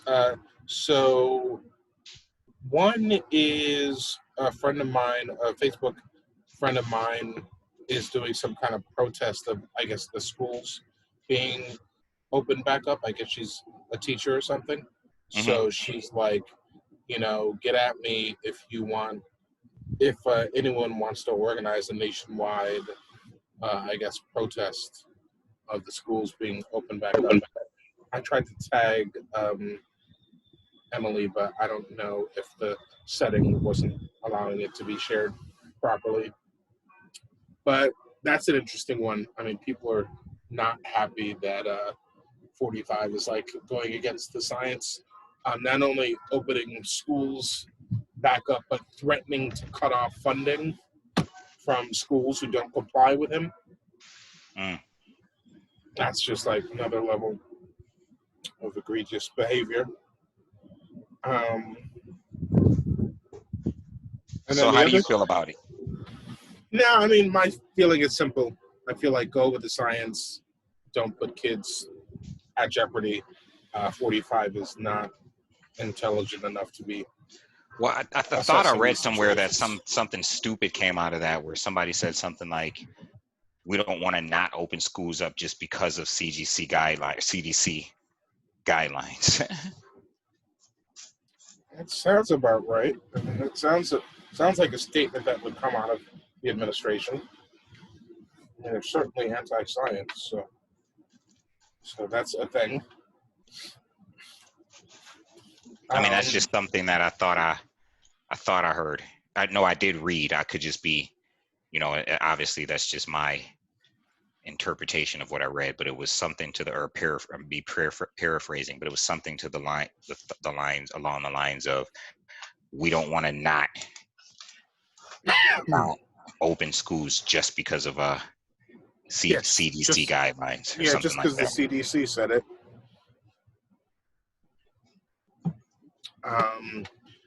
So the other thing is this Kanye running for president thing. Is it real? Hold on. Yes. You want to coordinate this with Windows? Where are you? I'm here. You're on the phone. Mike, give me just a second. Okay. Hello. How's it going? Not bad. Hey, I had a couple cancellations this morning, so I was just giving you a call, see about getting in early and getting your gun windows measured up for you so I can get them ordered up. Sure. Well, how early is early? Now? I'm over on Richmond and Bryant right now. Okay. So I can probably be here in about 10 minutes. Okay. Only if that works for you. No, that's fine. All right, sir. I'll see you shortly. I'm on my way. All right. Thank you. I think I used to live over there, Richmond and Bryant. Hello? Yeah. Oh, you heard all of that? Richmond and Bryant, does that turn into Richmond and Connecticut on the other side of I Richmond? don't know. Oh, okay. I don't know. It's in Buffalo. Oh, I know that. Yeah. I haven't been to Buffalo in a long time. Oh, you're in the burbs now. You're over there. You forgot about your roots. My roots. Oh man. No, I'm just kidding. I'm actually over there quite often, off of Elmwood at the shop, at the comic shop. Right. So I'm actually there quite often. Right. Actually. Yeah, he wants to come measure all these windows so I can spend all my money. It's crazy. They want to get the second measurement today, but they're not installing the windows till October. Yeah, I understand they got to order them, but October? Yeah, that's kind of crazy. Right. So someone is saying something about they're crying that they can't support Goya Foods anymore. I don't know what Goya said. I don't know if Goya said something like. So yeah, man, cancel culture at sometimes I'm with it 100%, and at other times it just gets on my nerves. Right. Master bedroom. No, that's just silly. But that's not cancer culture. That's somebody trying to play us and market us. That's all that is. Yeah, but it gets swept under that cancel culture banner if you're conservative. Oh well, yeah. And those things matter because perception, right? Right. All it takes is someone who doesn't do research. I listened to a debate yesterday where two black men on another YouTube site, so I'm not going to really get into it, but I listened to and I was actually listening to it this morning right before you and I got on, where one of the black men supports Trump, the other supports Biden, both very intelligent men. The debate was being moderated, and one of them posited that Black Lives Matter is in the street encouraging people to protest. Democrats who have a problem with meeting in groups and not they have a problem with the idea of not social distancing and not wearing masks, and they have a problem with getting together in large groups, have encouraged or are responsible for Black Lives Matter being in the streets protesting. And the other person said, wait a minute, Black Lives Matter is in the streets protesting, and I'm not saying that it's good to be gathering in large groups, but he said, provide me some evidence that Democrats are behind Black Lives Matter being in the streets protesting. And, I'm saying this because, perception, right? Mm-hmm. There is a perception, and nothing in this country, I don't even want to say in the 21st century. I want to say in year 2019 to 2020, nothing can happen in this country that doesn't become politicized, even if it isn't. Sure. Yeah, I would say BLM is in the streets, not because of Democrats. I mean, because of everyone, really, because of what we've allowed to, happen in this country, right? Right. it's not like the Democrats stood up and said, "Hey, BLM, go get in the streets." Yeah, exactly. That's not like that would have caused them to be like, okay. Right. So Goya Foods is facing consumer boycotts after CEO praises Trump. So that's what happened. So this is another problem for me, right? Mhm. That's why I said, there are some aspects of cancel culture, Right. and I know cancel culture is a conservative thing. It's Sure. pejorative, right? Sure. It's meant to speak negatively of its fruits. Another So they great give it marketing term. They're Right. great at marketing, man. We gotta learn from them. But again, I said this to you before when I said kind of devoting my energy to better enemies. There are that are worth dying on. Was that a bar? Right? Was that a bar right there? What's that? Was that a bar? What do you mean? Divert my energy to better enemies. Oh, I wasn't paying attention. That was a bar. Guess it was a bar. So there are hills that I'm willing to die on. There are other hills I'm not even climbing. I'm not climbing the hill with the company that supports a president of the United States that I do or don't agree with. We're not talking about supporting Hitler, and I understand, an ideology. Some people think that's what it's tantamount to, but they're just saying that they support the president of the United States. Right. I'm not about to die on that hill. Of course, there should be some people who say they support the president, just like there are going to be people who don't. That's why we have a bipartisan country. Goya's pretty high in sodium, so that's another reason for folks out there. Though I have found every once in a while a low sodium product at a low sodium sea salt can of Goya. So they're going to cancel me. They're going to cancel me because I like the rice. Right. Cancel issue X. He said he likes Goya's rice. Well, I think it's more about canceling Goya. I don't know if they're going to cancel you by proxy. I don't know. I might offend some Latinx people. Oh, trust me. I'm sure plenty of Latinx people are on your side. It's brand loyalty. I would imagine the average Mexican living in California is not. Well, when you get into the Latinx communities, you'd unfortunately be surprised. I mean, these Latinx definitely voted for 45 more than black folks did. Still less than white folks. White folks went ham. But I get what you're saying, though. I get what you're saying. There's definitely communities, if they know what's up, they are not amused. Right.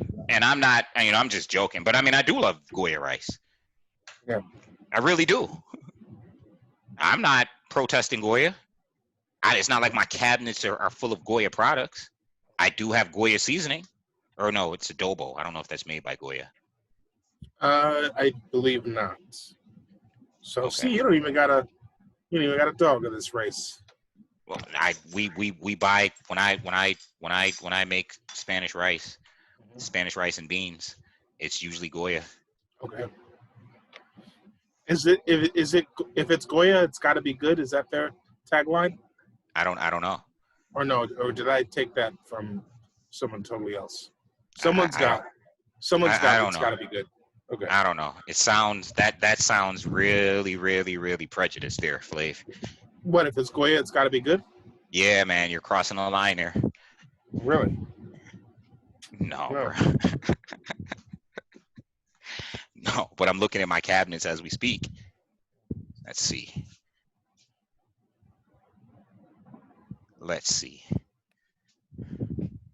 Goya, yellow rice, Spanish style arroz amarillo.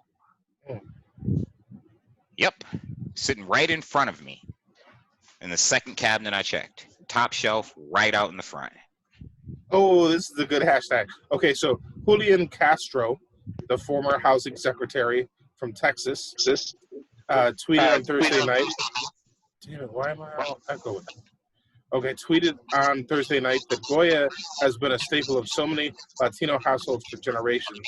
Now their CEO, Bob Unanue, is praising a president who villainizes and maliciously attacks Latinos for political gain. Americans should think twice before buying their products. Hashtag Goya Way. That's a good one. Goya Way? Yeah. I don't know if we can say that, but I think it's very clever. Yeah. The Latinx person who did say it. You know what I mean? Right. Mm-hmm. Yeah. I don't know. You know, we could be running around saying Oh, that. wait. So is your adobo? Wait, did you look at the adobo? Is that made by Goya? Yeah. No, not. I didn't look at the adobo because I. Could you look at the adobo real quick? Sure. Okay. Because Rep, our favorite, Alexandria Ocasio-Cortez, Democrat, New York, tweeted, "Oh look, it's the sound of me Googling how to make your own adobo." My mistress. Yeah. So that makes me think adobo is also Goya. All right, it's here's be a big one. Here's the what about Lowry. Sazon? Well, yeah, I think Sazon is Goya too. Sazon is pretty much. We might be out of adobo actually. So I see you guys are making your political statements. I don't see. We're probably out of adobo, but we usually keep. X is out of adobo. We usually keep a nice sized bottle of adobo. So Issue X has made its political statement, folks. Where do you lie on the issue? In Issue X's house, no more adobo. We do have Goya. You do have Goya. All right. Yep, I do have Goya. But I am out of adobo. And I will be buying adobo again. Interesting. So you're flip-flopping all over both sides of this issue. Oh, yeah, I'll be buying adobo. I listen. Listen. I buy a lot of products, right? From a lot of different companies that, again, for me, if you just say you support the president, okay. That doesn't bother me. And the reason why, even though, you know, I feel one way or another politically, are we boycotting the military because they support the president? Like, he's the commander in chief, and they have to. Even if they don't politically align themselves with them, they have to. The average soldier in a foxhole has to, by proxy of wearing a uniform. Well, I don't think we're going to protest anyone who has to do something, but there are people who are anti-war, so if that's... Yeah, but people who are anti-war don't join the military. Wait, no, I'm sorry. I'm just trying to answer the question. Are we protesting? No, yeah, I get what you're saying. But I mean, sometimes it can kind of be ridiculous, right? Like it's like, okay, well, I pick and choose. Wait a minute. We all kind of seem to support the military, even if we're anti-war. The general consensus is, you know, as much as people like to use veterans and service members as a point of politics, you know, for their particular arguments or what have you, no one is out saying boycott the U.S. military. Right, of course. Who all have the president. He is the commander in chief. Right. You see what I'm saying? Yeah. It's like, what are we doing here? If someone says they support, there are certain things that I'm not bothered by. I wasn't bothered by Chick-fil-A. Chick-fil-A didn't come out and say, I'm going to discriminate against the LGBTQ community. Chick-fil-A said, they remember a couple years ago when people were upset and like boycott Chick-fil-A? No, I remember. I'm just saying, what did they specifically say? They said that according to their religious beliefs, they don't believe in that practice. And people got really upset. And my thought process was, well, why would you expect a Christian of homosexuality? Right. And my was, why would you expect a Christian to conform to your standards? Their beliefs are upheld by the Constitution too. They're not discriminating. There's never been a case where people said Chick-fil-A discriminated against anyone for any reason. However, this is a known Christian organization. They don't open on Sunday because they're Christian. Oh, I was about to say, what was the position they were in where they started espousing their beliefs in the first place? They started from that. That was from the jump. So somebody asked them because they're a known Christian organization. They started out as a Christian organization. The joke in Christianity is that it's God. That's like the joke.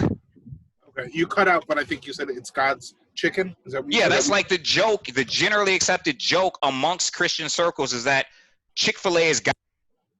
It's God. because it is a known Christian organization. It's not like part of their business model. So of course you're going to get people coming in questioning beliefs. You see what I'm saying? Just as a proxy of a standard interview. You're going to get someone who comes in just in a standard interview and questions their beliefs. And when they tell you what they believe, now them. Wait a minute. Should Christians boycott who have organizations that when they walk in and they say, well, I'm a Christian, do you believe in Jesus as the Lord and Savior? No, I believe in, well, boycott them. What are we doing here? Right. Like, to me, now we're being ridiculous. They don't have to believe as long as they don't discriminate. And there is, again, I'm not coming out, and I don't even like Chick-fil-A. It's like white people's chicken. No offense to white people, but you understand what I'm saying? What is, I don't. Well, look, it's, you know, they came out and they said it like this is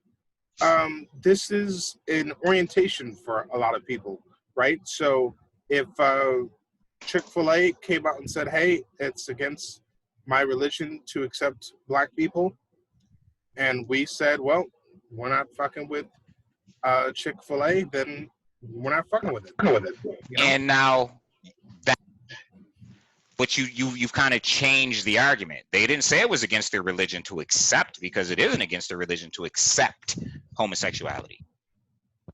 They didn't even say that. What did they say? They said when believed in homosexuality, they didn't believe in it, according to their interpretation of Scripture. And that was I just find it weird that they're going around. You can just run up on Chick-fil-A and ask them any question you like, and they're just no. an open I mean, book, but when you interview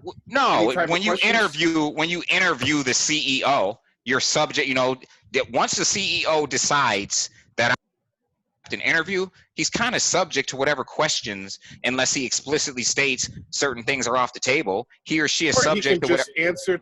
Or he could just not answer the questions too. Yeah, or you can choose to answer the question. Yeah, He answered the question. He did. I'm not making an excuse or defending him. What I'm saying I'm just saying it's funny that he's going around answering these questions. I mean, hey, I guess if that's for him, he feels strongly enough about it that he doesn't care that he's going to lose some business or cause a controversy. So it is what it is. Right. But it's expected altruism, and that's what he received, because it's not like it hurt their business. The boycott really didn't happen. People still go to Chick-fil-A. I think he just expected altruism. You know, we live in a country where we can say what we believe, and there is hopefully, if we're being altruistic, there is this understanding that it doesn't mean that I'm going to be discriminatory, because most of the liberal outcry was specifically words like this. Whoever discriminated, we have to boycott them for what they believe.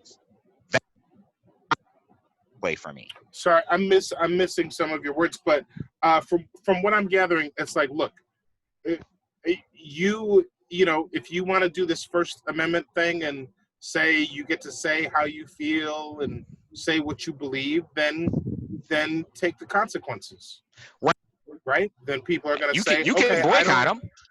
You certainly can boycott them for what people say and what they believe. You certainly can. Ridiculous. Me.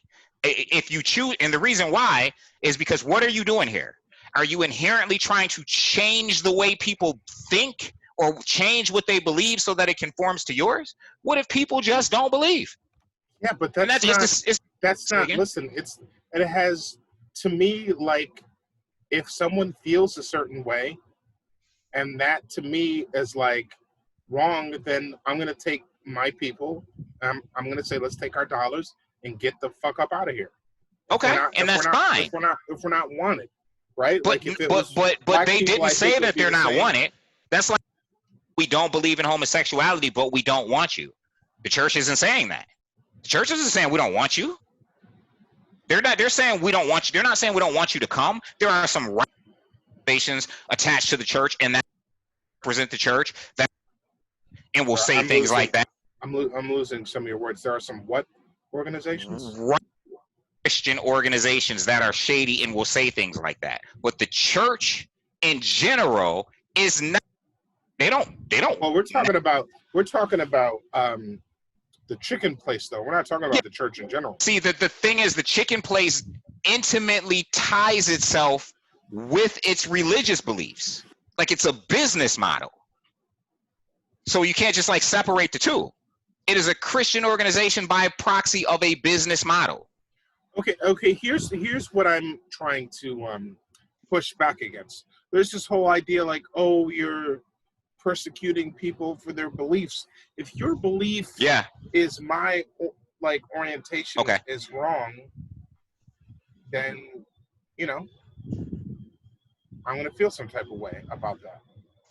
And that's okay. My dollars, and I'm gonna ask other people. Like at the end of the day,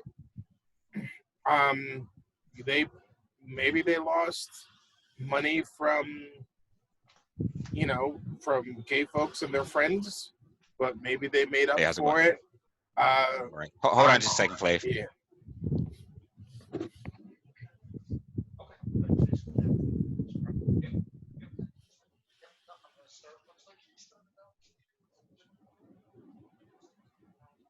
Yeah, he started there. So I would follow the same track. Okay. As he did. About 10 minutes Okay, it's all good. Just a second. Word. Getting my windows measured. Yeah, so I was saying, I don't find anything ridiculous about saying, okay, like they think our orientation, they don't agree with it, so I don't agree with eating here. I just don't see why that's like revolutionary or a crazy concept. Say again? I just don't see why that's a crazy concept. What is? Of not wanting to patronize a place that doesn't, believe in your orientation.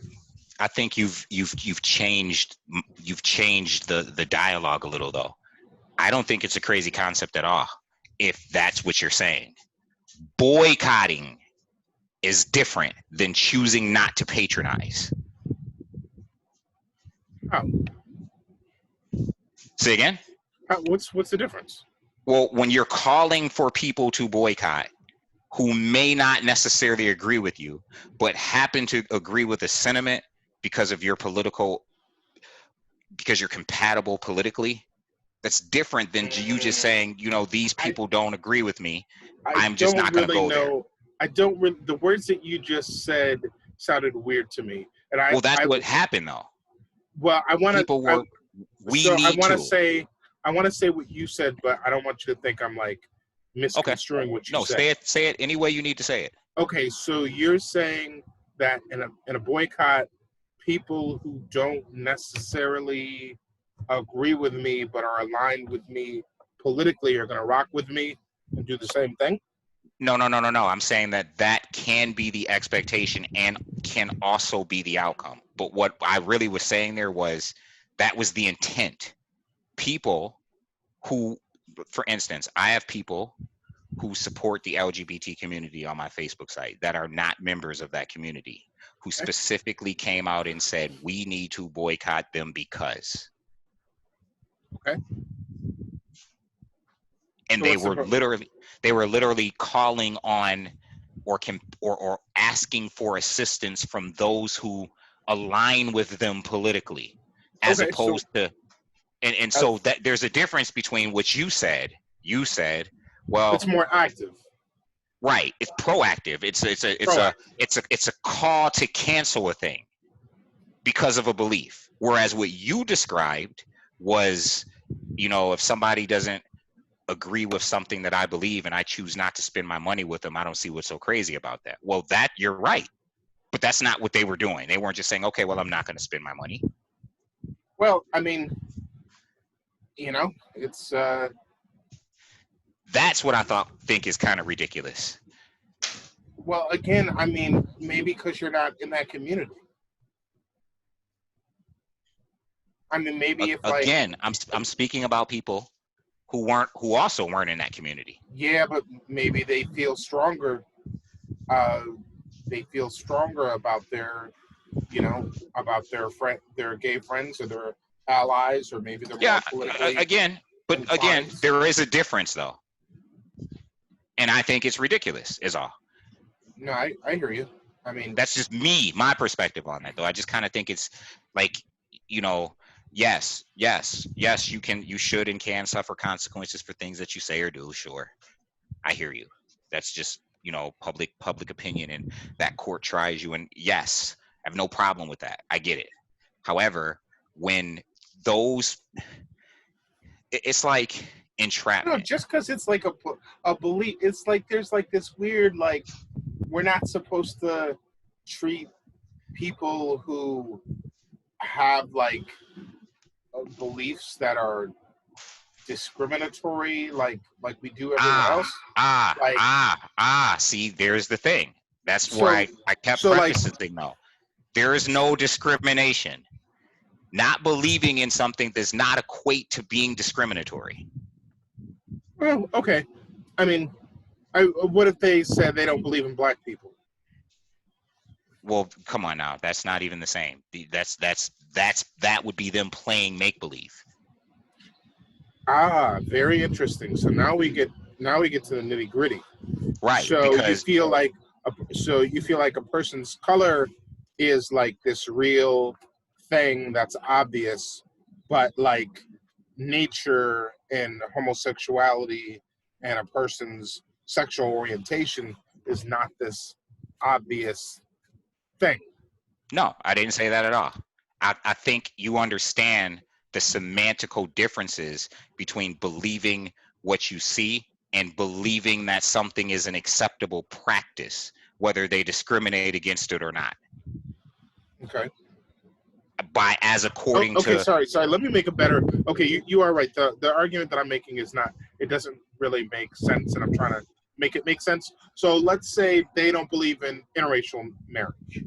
Mhm. That's a better thing, because that's a thing you can choose to Mhm. believe in or not, and it's also based on something that someone can't really you can't really help what your ethnicity is, or some people say you can't help who you choose to fall in love with. That could be a deeper conversation. So, but I mean, you've been consistent in these kind of things, so I don't think that you would all of a sudden be like, oh well, now that they're talking about interracial marriage, now I don't agree, right? Like that's a better right. No, analogy. it's a better analogy, because I would still have the same opinion. Right. Well, You hey, understand I mean, our dollars. People figure their dollars are votes, and sometimes they try to curry votes with their friends. Like, yo, let's go over to this party. They got the bomb music playing. They're playing the Chronic. They're smoking the Chronic. People are looking good up in there. Let's go over there and leave this whack party where they're playing this shit I don't like. You know what? Let me just interrupt real quick. You know what bothers me, I think, about it the most is because I think even though the intentions appear to be good, you're really being underhanded. And the reason why is because you already knew before you asked the question. You're just mad said it. Like, well, you know what are Christians believe. You know what they believe. Like, just like you know what Muslims believe. You understand what I'm saying? So it's like you knew before they asked the question and then got mad that they gave you the answer. Okay, but the people who receive the answer aren't the same people who asked the question, right? Like, it's not like Right. a bunch of people were sitting around saying, man, But the people I can't who wait received until the this answer, interview. the people who received the answer still knew the answer. Did they though? Because not all Christians are the same. That's a pretty huge umbrella. I mean, I know a lot of Christians myself who are very pro LGBT. Those that am pro LGBTQ, and I'm also a Christian. That does not mean that I don't understand the general consensus of the church in the Bible in regards to that. Yeah, but And see, so that's what I'm saying is that consensus isn't what it used to be. But And it is still the prevalent. It's changing. It's changing a lot. It's still the prevalent consensus. It is, Mike. Well, you know what? Slavery was the prevalent consensus. Yeah, but before, too. that's hardly comparable Well, because nobody likes to compare, but it's hard. you It's still not get what I'm comparable saying. though. You It's still it's get what not I'm even saying. apples and oranges. They're not even the same. They're not even one. Only one of them is a fruit. The other isn't even a food item. Well, I'm not gonna argue the analogy. I want to argue the principal issue we're arguing, right? Because then we're just gonna get off on a tangent. Yeah, but that comparison creates a principal issue. Okay, well, we're still not talking about that issue. We're talking about the other issue. I mean, look, the reason why I use that as an example is because of discriminatory laws and because of beliefs being a way that you can choose to, keep a system that is indifferent or violent towards other human beings. Yeah, but the restaurant in principle has not operated in any discriminatory practices, which is why that kind of went away and no one is talking about it anymore. Because they don't do that. Okay. You know what I mean? It was just a question that people didn't like the answer to, even though they knew the answer, which is why I thought All it was right, shady. well, at the end of the day, then keep your old ass out of date opinions to yourself then. And Because that's also, gonna happen. but That's gonna happen. that doesn't exonerate the people who, in my opinion, were being shady as well. I don't know what's shady for standing up for what you believe in. No, it's not. Well, you didn't stand up for what you believed in yesterday when you knew that they believed. But how did they know until it was actually said?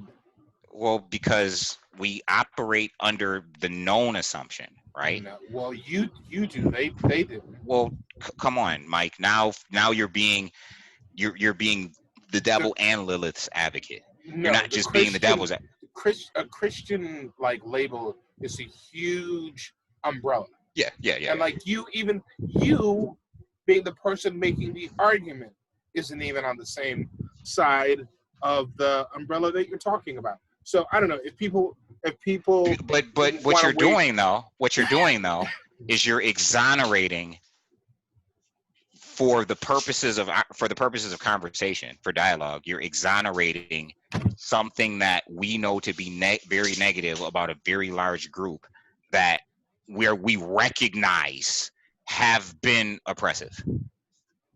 What group? And you're what group? Right. Christianity. I'm exonerating Christianity? For the purposes of this conversation, you're saying that one of the problems that people have had with them just isn't a problem. No, that's not. That it isn't a known problem. That's not what I'm saying. It's kind of what you're implying. No. Or at least it leads people to that inference. It's leading me to that inference. Well, because we know this to be a problem. I'll tell you exactly what I'm saying so you don't get me misconstrued. Whatever we know to be a general problem, basically they let these people speak up for themselves, right? For some people it's a problem, for some people it's not. They spoke up for themselves and it was a problem. And so people said, well, I think you're minimizing, you're ignoring the fact that the point was to entrap them. Because if they let them speak up for themselves, but the reason they asked the question. No. You said they let them speak up for themselves. You said that. Okay. You're saying the reason that they asked the question, you're saying the interviewer was some activist who was like, oh, we got our answer. Yeah, of course. That's what they do all the time. That they ask Joel Osteen, who I'm not a fan of. They specifically, that's the first question they ask him. They do that all the time. Just like we would do it in a reverse situation. If only the left were as coordinated as you. Oh, think. They do. This day that you speak of, it's not like this grand conspiracy. I'm not saying it is, but I'm also saying you have greater reasoning and common sense, and you understand what gotcha moments are. Yeah, a reporter's job is to dig up dirt and to get clickbait and to get people to like watch Okay. your story. Okay. So But, like, your understanding average- that happens on both sides of the fence. Yeah, all three sides of the fence. Yeah. Every yeah, it happens whether there's a fence or not, right? So that being the case, it's kind of like Joel Osteen, who I don't support and I don't agree with. That's always the first question that is asked to him. Okay. Always. Why do you think that is? Because a lot of people don't appreciate his stance on gay folks. Well, his stance is always very, very, very PC. Nobody can ever be mad at him.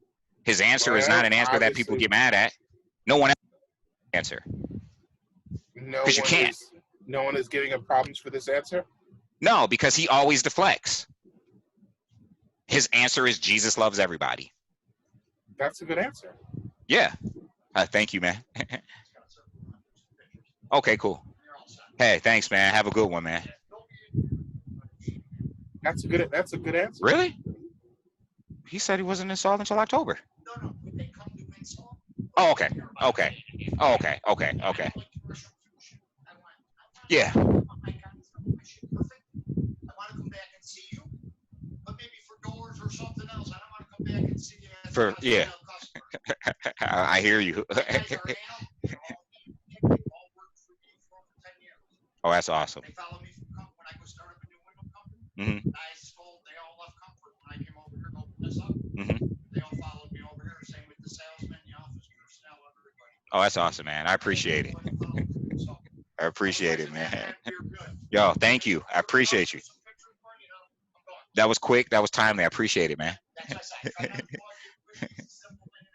Hey, you enjoy your day, man. Hello? Yep. Yep. So what I'm saying is, and I don't disagree with you, but I think in this particular situation, you are choosing to ignore some things that you know to be true, which is, again, I don't even disagree with people who decide they don't want to spend their money. But Okay, what I know to be true in this instance so we is have that to assume that that Christian places, until they tell us otherwise. I mean, I'm fine with that. So let's assume that's the assumption, right? We do understand that Christians, in particular right-wing Christians, yeah. But in most cases, to include right-wing Christians, but in most cases, even in black Christian churches, that they do not believe in homosexuality. This is not even if there are some outliers, they are outliers and exceptions. We understand this by virtue of the average liberal will tell you as much. Okay. This is just a general consensus and understanding. So your issue is that they waited for this interview to come out before they got upset and mobilized and said, let's take our money elsewhere. Waited for the interview, that you didn't get upset and mobilize when you knew before they ever asked the question. Okay, but Ish, now you're gonna tell me you don't think that's even more ridiculous? Yo, let's get out of and here. Here's man. why. Here's why. Because if I go to the capital of the Aryan Brotherhood in Indiana, and I already know that this is the capital and every single person here is racist. So you're comparing. Why? You're comparing. To go there, to be discriminated against, to then come out and So you're comparing Chick-fil-A to the Aryan Brotherhood? No, as an extreme example. Okay, so you're comparing example of something that I have foreknowledge of. So you're comparing the modern Christian church. The only thing I'm comparing is the example the only thing that's worth comparing is a situation where I give you an example of something I have foreknowledge of that I agree with. That's the example. I'm not comparing the two organizations. Okay, so let me push back. The premise. Let me push back for a second. Now, well, okay, I won't go there.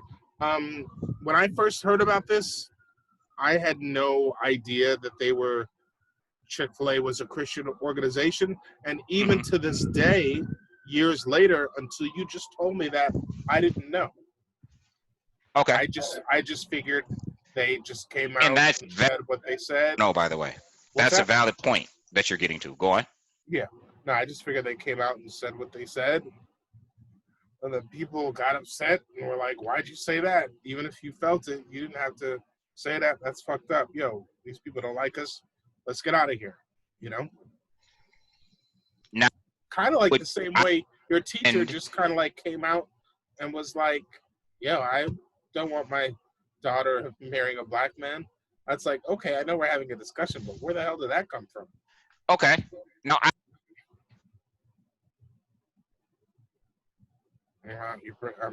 I'm loose. I lost you. Shit, I can't hear you. oh, my bad. Can you hear me now? Yes. Yo, Yo. can you hear me? Yes. So that leaders in the LGBT community know what type of organization Chick-fil-A is. They did? They know it's a Christian organization. Okay. Okay, but what about people who aren't like led by like what about people who didn't know? Like what about your average Again, Joe's- again, that's valid. That's absolutely valid. But what these leaders are doing then is alerting people and letting them know. Well, here's the thing. That's valid. Again, my argument is encouraging people to boycott versus, and again, we're talking about for a belief, not a practice, versus just not spending your money there. And again, and based upon what you're saying, because my perspective, based upon what you're saying, what about the people who didn't know? Then it stands to reason that the reporter did. Or why would you ask that question? I'm not to on a here restaurant. I'm not on here to defend a reporter. I don't. Well, no, I still don't even know who this reporter you said is. to me earlier. You said to me earlier. Why are you saying that the person who interviewed? Remember, I said it was entrapment, and I said, "Are you saying that the person who interviewed?" Question. I lost you. Earlier, you said, "Why?" You. It sounds like you're saying that the person who went and did the interview knew in advance. And I said, absolutely. Oh, okay. I mean, if I said that, that's fine. I mean, interviewers are smart. They know what they're doing. I still don't put the interviewer and the average customer in the same boat. Well, because we've moved to a certain hold on, trying to make money. Hold on, but because we've moved to a certain point of discussion where it's not beneficial to do so, but at that point you did. I did. I said that the interviewer and the people eating at the restaurant were of the same ilk. Not what you said, but you certainly made the interviewer more relevant when I contended that the point was to entrap. You even went so far as to say if only liberals were so clever. No, that's not what I said. Say again? That's not what I said. You did kind of say if only liberals were so smart or so clever. Not kind of. I said if they were so organized and put together. Okay, so organized. Okay, yeah. Okay, all right. Yeah. In order to contend that point, which no. See, you're missing my point here. You're talking about an individual. I'm saying when you start saying that a bunch of liberals scattered around the country are connected to an interviewer and that they're using this interviewer to entrap Chick-fil-A so that they can all go organize together and protest, I'm like, wouldn't it be beautiful? That's certainly an interesting story that I didn't tell. No. I'm saying that's what I was saying. Oh. That's what I was contending. That wouldn't it be beautiful if the left were that organized that we could do that? Okay, because my overall point has always been, at the most elementary level, when you walk into a place knowing what a place believes, and you ask a place what they believe in order to go off on a tangent and provoke anger towards the place for believing what you already knew they believed, but you only get upset when they say it. Like, that's always just been brass tacks. To me, that is ridiculous. It's like provoking the herd to anger when they're, again, to reference another conversation, their energy is better placed. I mean, that's fine. If you believe that, that's totally fine. And I value that belief, but it still feels like this conversation is like feeling like these people. There's this whole group who had a plan. What I'm saying is this interviewer. Oh no, works, there was a group. Let me clarify, because I don't think there was a group who had a plan. There's this plan.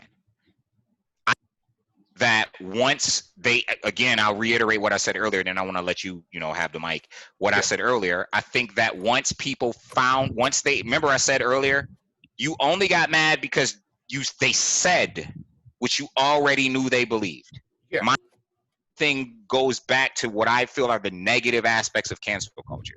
Okay, gotcha. Okay, so I mean, first of all, some people are just not that cynical, and to say that you're going to assume a thing about a place without them ever saying it, I bet you these people are homophobic. They're Christians, right? I bet you they're racist too, right? They're white Christians, right? Mm-hmm. Like, that's some gossipy. That's some gossipy type shit. So that's what it is. But you're minimalizing it. But you want them to be upset when they have no reason, they haven't heard anything yet. You want them to go around assuming things about people. That's the case, right? Hold on. The general assumption about Christianity is just that. Now, we're not just talking about some average organization. We're talking an organization that by business model is Christian. Well, maybe that's where I got it a little bit messed up, because I'm like, business model, like, why would you even open your mouth to divide feel how they you feel? market themselves as a Christian restaurant. Yeah, well, you see what I'm saying? I guess that don't mean. I guess they know. I don't know. Something went wrong. Like, the fact that we're having this conversation, either they had more gay business than they realized, and either they didn't care because they didn't care. Money. They have enough money that they don't have to care about it, or something. Even if they did care, it doesn't mean that they're going to discriminate. Well, I mean, I guess maybe that's not. That's where my assumption lies. Like, you want to talk about people who should make assumptions? Maybe that's what I'm going to start assuming. When you start coming out with statements in the newspaper about how you feel about my comrades, that you think God, or however you say it, your beliefs doesn't include their lifestyle, or however you said it. I'd like to see the quote. I'm going to assume that I should take my money elsewhere where I might be appreciated. Mm-hmm. Yeah, I don't know. I mean, I don't know.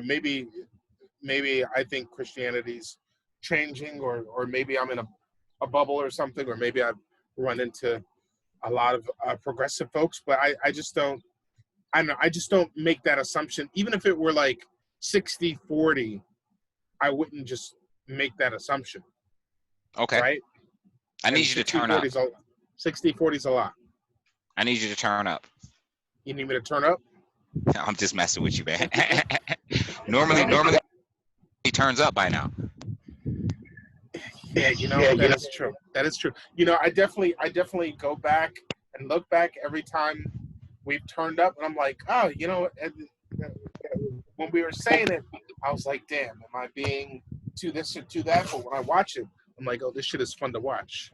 Yeah. I think it's always good. when we do. Yeah. Not that we should just be contriving it, but you know what I mean? Right. Yeah. Definitely, we let it go. Let it go. I'm sorry, my you got to give me a second. My mic is shorting. Okay. All right, talk. Yes. Hello. Okay. All right. Yep. All right. So, No, yeah, again, you make valid points. I agree with you. Up until and specifically with, you know, if I don't want to spend my money with you, I'm not going to spend my money with you because of what you believe. But then there's this other part of me that's like, well, wait a minute. Do I hold you accountable for what you believe if in practice, if that doesn't actually translates to something that affects me, it's just Right. because you believe it? Well, if I don't want to spend my money with you, that's one thing. If I'm encouraging people to not spend money with you so that I hurt you as an organization because I don't like what you believe, that's another thing. Right. That's all that, you know, that to me is where I have some sort of, like, I'm at odds. There's a conflict for me. Because of course, if I felt like you don't believe in, you know, interracial marriages or even equal rights for black people, not that I'm comparing that to Chick-fil-A, but I'm using this as an example. Of course, I don't want to spend my money with you. And of Right. course, I don't think black people should spend or anybody should spend their money with them. So of Right. course I'm at odds. But then on the same token, if I'm being altruistic, my thought process is like, well, wait a minute. How does your belief manifest into something that I can touch? Does it cause you to work against me? Do you put a lot of money into research and organizations and projects that are counterproductive to me as a black person? That's actually an interesting question, because places like what's the place where you get the dirt cheap clothes, and it's the church. What's it called? It's got a churchy kind of name to it. Salvation Army. Salvation Army. Doesn't have a churchy name to it, but yeah, they actually. Well, Salvation, right? Yeah. Oh yeah. That's right. Salvation. They actually lobby and do things, you know, that will effectively hurt LGBTQ folks. So in that case, they actually are doing tangibles. And I would suggest that they be boycotted, and I would participate. Okay. Well, hey, that's real. We got to a place. We got to a place in the middle there. Yeah, because I don't want to actively contribute to people that are proactively working to be counterproductive to equality of any people. Right. I don't want to contribute. I don't want to help you. I don't want to give my money to that end. I don't want to be involved in that. Yeah. At all. I don't want my money to go to help do that. I couldn't in all good conscience be a part of something like that. Right. I believe in human rights. You understand what I'm saying? Yeah. I believe in equality. And because I believe in equality, I'm definitely not going to knowingly contribute to anything that is counterproductive to that for anybody in this country. Not going to help any organization to that end. If it's just a belief, you know, contrary to what people, and this may be a negative opinion, a lot of people don't believe homosexuality. I'm not one of those people, but a lot of people don't. Doesn't make them bad people. Doesn't mean that they're going to discriminate against people. Some people just don't talk about it because of how, like, I don't talk about abortion at all. Okay. I just don't have one, I don't think it's my place, and two, my opinion on that is just my own. Okay. Whether I feel one way or another about it, I don't hold it against anyone. I don't judge anyone. And they're just my own. Right. You understand what I'm saying? Nobody knows which way I roll on that, because I don't talk about it. Right. Well, I guess the moral of the story is, if you own a business, the moment you talk about it, you're opening yourself up to, you know, people organizing according to how they feel. Yep. That was my critique. That's one of my critiques with cancel culture. Is you know, I'll always say this. I said it publicly the other day in a conversation with us, and I'll always say it because it's something that I believe. The extremes of conservatism equates to hate monger, and the extremes of liberalism to me equate to fear mongering. You have to be afraid of what you say and believe because the consequences could be greater than the actual sentiments. Sure.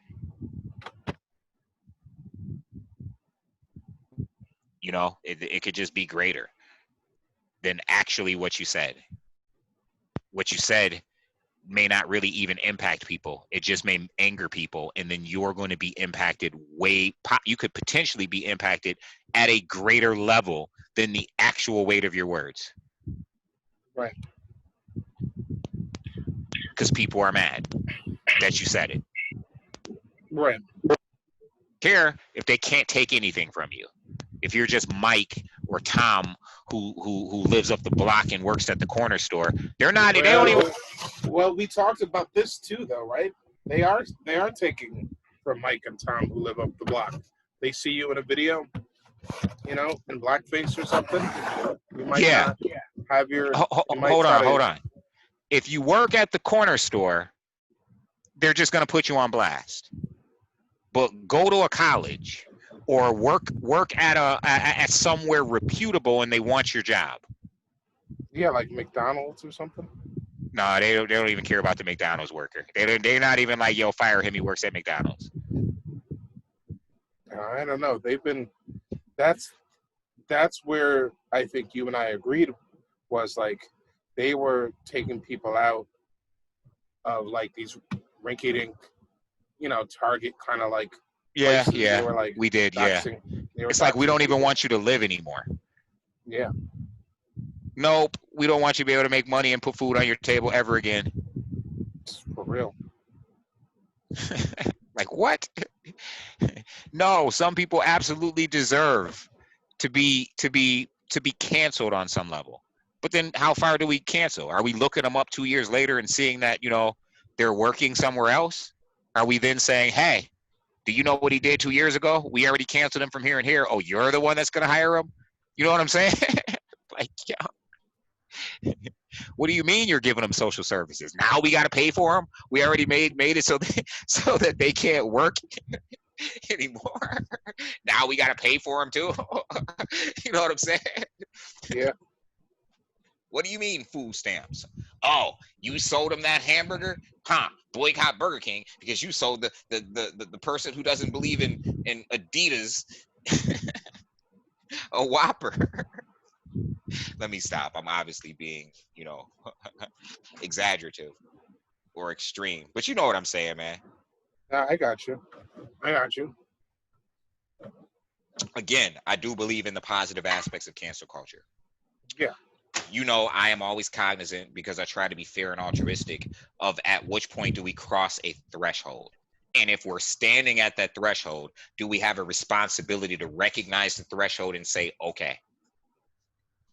One of the things that continues to occur to me is that it is not called mercy if it wasn't needed. You see what I'm saying? No, say that again. You can't call it mercy if it isn't needed. Okay. The only people who receive mercy are the people who need it. Okay. If you don't need it, it's not mercy. Right. You see what I'm saying? Mercy only applies to people who need it. Grace only applies to people who need it.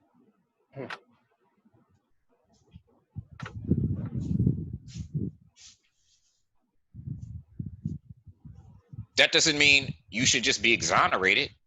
At some point, you pay enough. And I need to choose to be merciful. That is a power that I have if I am the executor of punishment, right? Then the power of mercy is in my hands. So once I get to a threshold, I need to be able to recognize that threshold. You know, it all goes back to the oppressed. Are you still there? Yeah, I'm still here. It all goes back to the oppressed becoming oppressors. It's okay to punish. It's okay to seek justice. At some point, we cannot become oppressors along that journey, on that journey. Yeah, well, I think you know, people are always going to look at these things, and they're always going to be wary of if people's thoughts are being policed, or you know, if as if they say it's going too far in the other direction. But yeah, I mean, as we look at holding people accountable and maybe uh,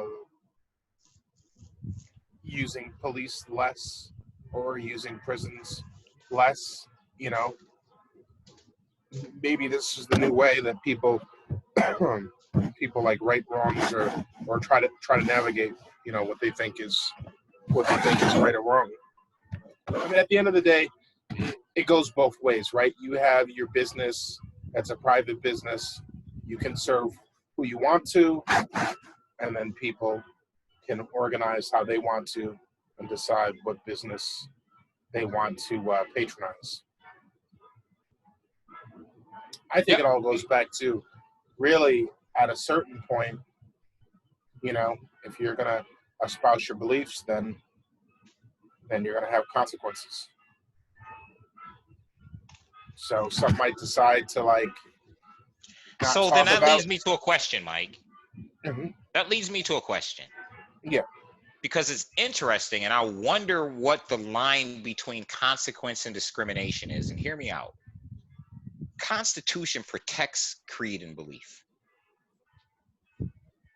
So while I do understand that, you know, you have the freedom of speech, you're just not free from the consequences of what you say. For sure. I understand that.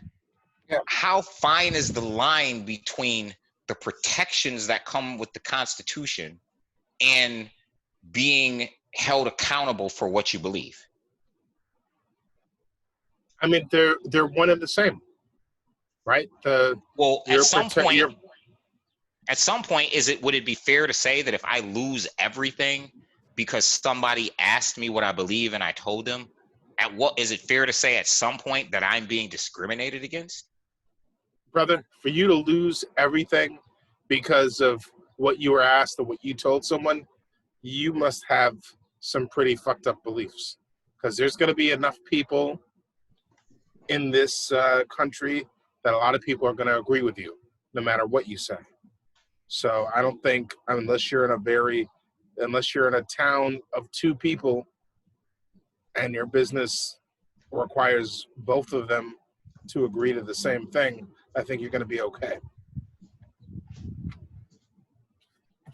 Right? Like, if anything, a lot of people are going to agree with you. Like, yeah, I agree with Tom. I don't know why they're giving Tom such a hard time.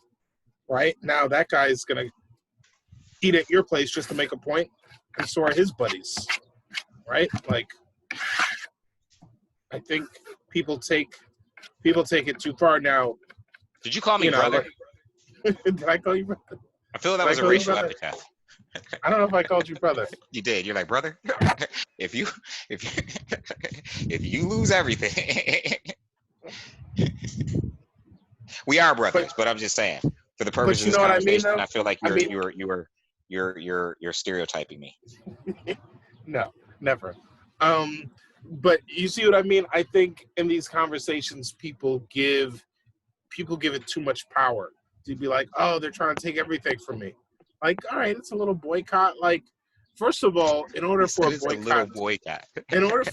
boycott to work, other people have to feel as strongly. I love how you feel.